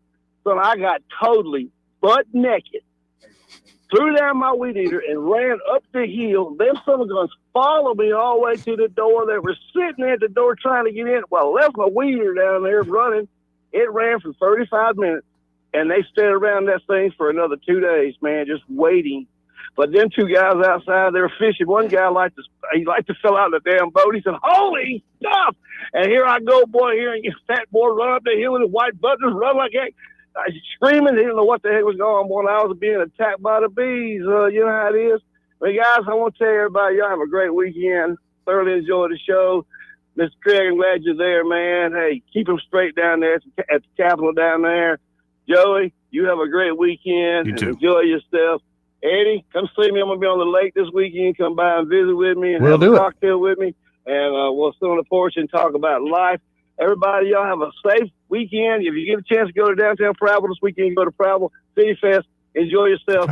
May God bless each and every one of you. And God bless America. I'll see you when I see you. Good Friday. Woo! See you, Boomer T. No one else like him. I'm going to take it easy this weekend. Okay. Yeah, because like yesterday in particular was it was a great day, but giving away the scholarship in Mom's name and then immediately leaving here and driving to Auburn and spending a lot of time up there with the the baby girl, my niece. Oh, she's great. She was a little skeptical who I was at first. And then she started like staring at me from across the room. And then we figured out I could just bribe her with cookies. Yeah. And then Definitely she was like, we're friends, and she stole my sunglasses and was like, I'm like, you look so cool. Yeah, there you go. You're working your way in. No, and it's pretty awesome. Like she's talking now and saying hi and bye. And they were trying to get her to say my name. And she's like, I don't know about this guy. A few more cookies. Yeah. We'll get there. Yep. But let's go to Ray Bowles from Prattville Carpet. Hey, Ray. Man, how y'all doing? Pretty good. How you doing, Ray? Oh, good. Just out here at buddy's house. I did a shower a couple years ago, and the grout's not looking great, so I'm going to take care of it for him. Oh, that's good of you. Looking at his really pretty pools, thinking, man, I'm so glad I'm not going to have a pool again. You can have them. They're pretty to look at, especially when they're somebody else's. Oh, that's the best thing is to have a friend with a pool. That's right. That's as good as having a friend with a boat. I was saying it's almost as good as a friend with a boat. That's all. Yeah. You got to have a couple of really good friends with a really nice boat. Yep. As they say, the happiest day of your life is the day you buy it and sell it, right? That's exactly right. Yep. I remember when I sold mine, and the guy said, the only thing is I don't have a truck that can pull it. I said, where do you want it? Yep. Yeah. I'll haul this to you. He's like, I live on Lake Jordan. I said, not a problem. We're on Lake Martin. I load that dirt over to Lake Jordan. And he said, I can't believe you do that. I was like, just be quiet, please. That's right. Let's get this right over here. Well, listen, if y'all are in need of a floor, we will be open tomorrow. Still open today. Give us a call, 285-8117. We'll come out and give you that free measurement. Next thing you know, you got a floor down. Just that simple, folks. 285-8117, and be sure to tell them you heard Ray Bowles on the radio. Guys, have a great day. You too. You too, Ray. So what did we learn today? That I'll not do radio and go show land? Yeah, that's true. He's all about that hustle, Eddie. Yeah. We learned that. Yeah. Right. Now, I learned that every day I'm hustling. When Craig, you said Katie Britt's up there hustling and bustling, I'm just like, I want to introduce her now on the show. Every day I'm hustling. That's every a day great I'm- idea. And then I started thinking of the Cat Williams like comedy special where he used that over and over again, which is pretty great. Yeah, it was good. Like if you're cooking at McDonald's, that song comes on. No, it's pretty good. We learned that some good things were done at the legislature. Really? Yeah, some like small things. Not all bad. They did less damage this year than others. Okay, but that's true. There's a plus. And they cut taxes a little bit. Not enough. Yeah, okay, a little whatever. What about my overtime? Exactly. Right. I can't believe they're going to let that sunset. I can. It's just crazy, man. That's just crazy. But it's so That's nuts. Republicans for you, Joey. It's so nuts because they're like, well, we passed these other tax cuts, and this is going to have this much of an effect on the state. It's like, but that effect is less than you were concerned about happening with the overtime tax. So, like, really, what do you want to do? Do you want to save everyone $1 or save the hardest working people several hundred? Like, right. It just drives me crazy too.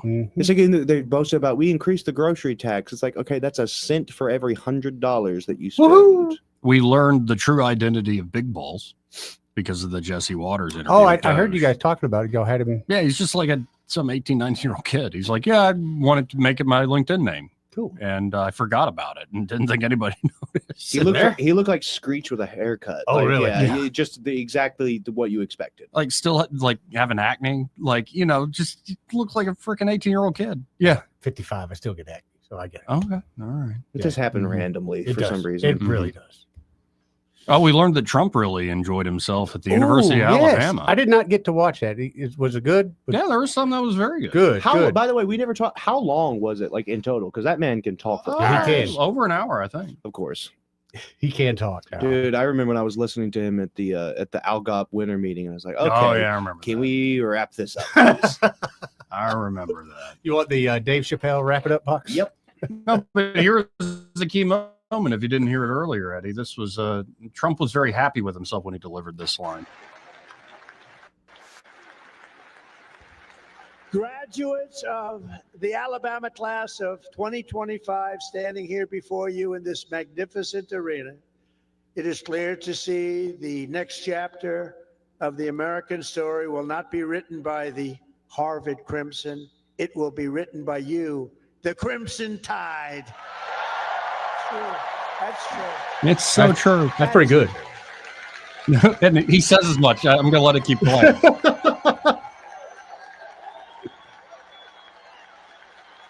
That's true. I thought that was rather clever. You look at what's going on now. You know, they get their $5 billion a year. That is not going to be so forthcoming. Now, wasn't that a clever one, though? Who would think of that? And on that note, happy hour and Craig Fidel. You're sticking around? Yeah, I got to run out for a second, but yeah. The happy hour is next. Y'all stay tuned.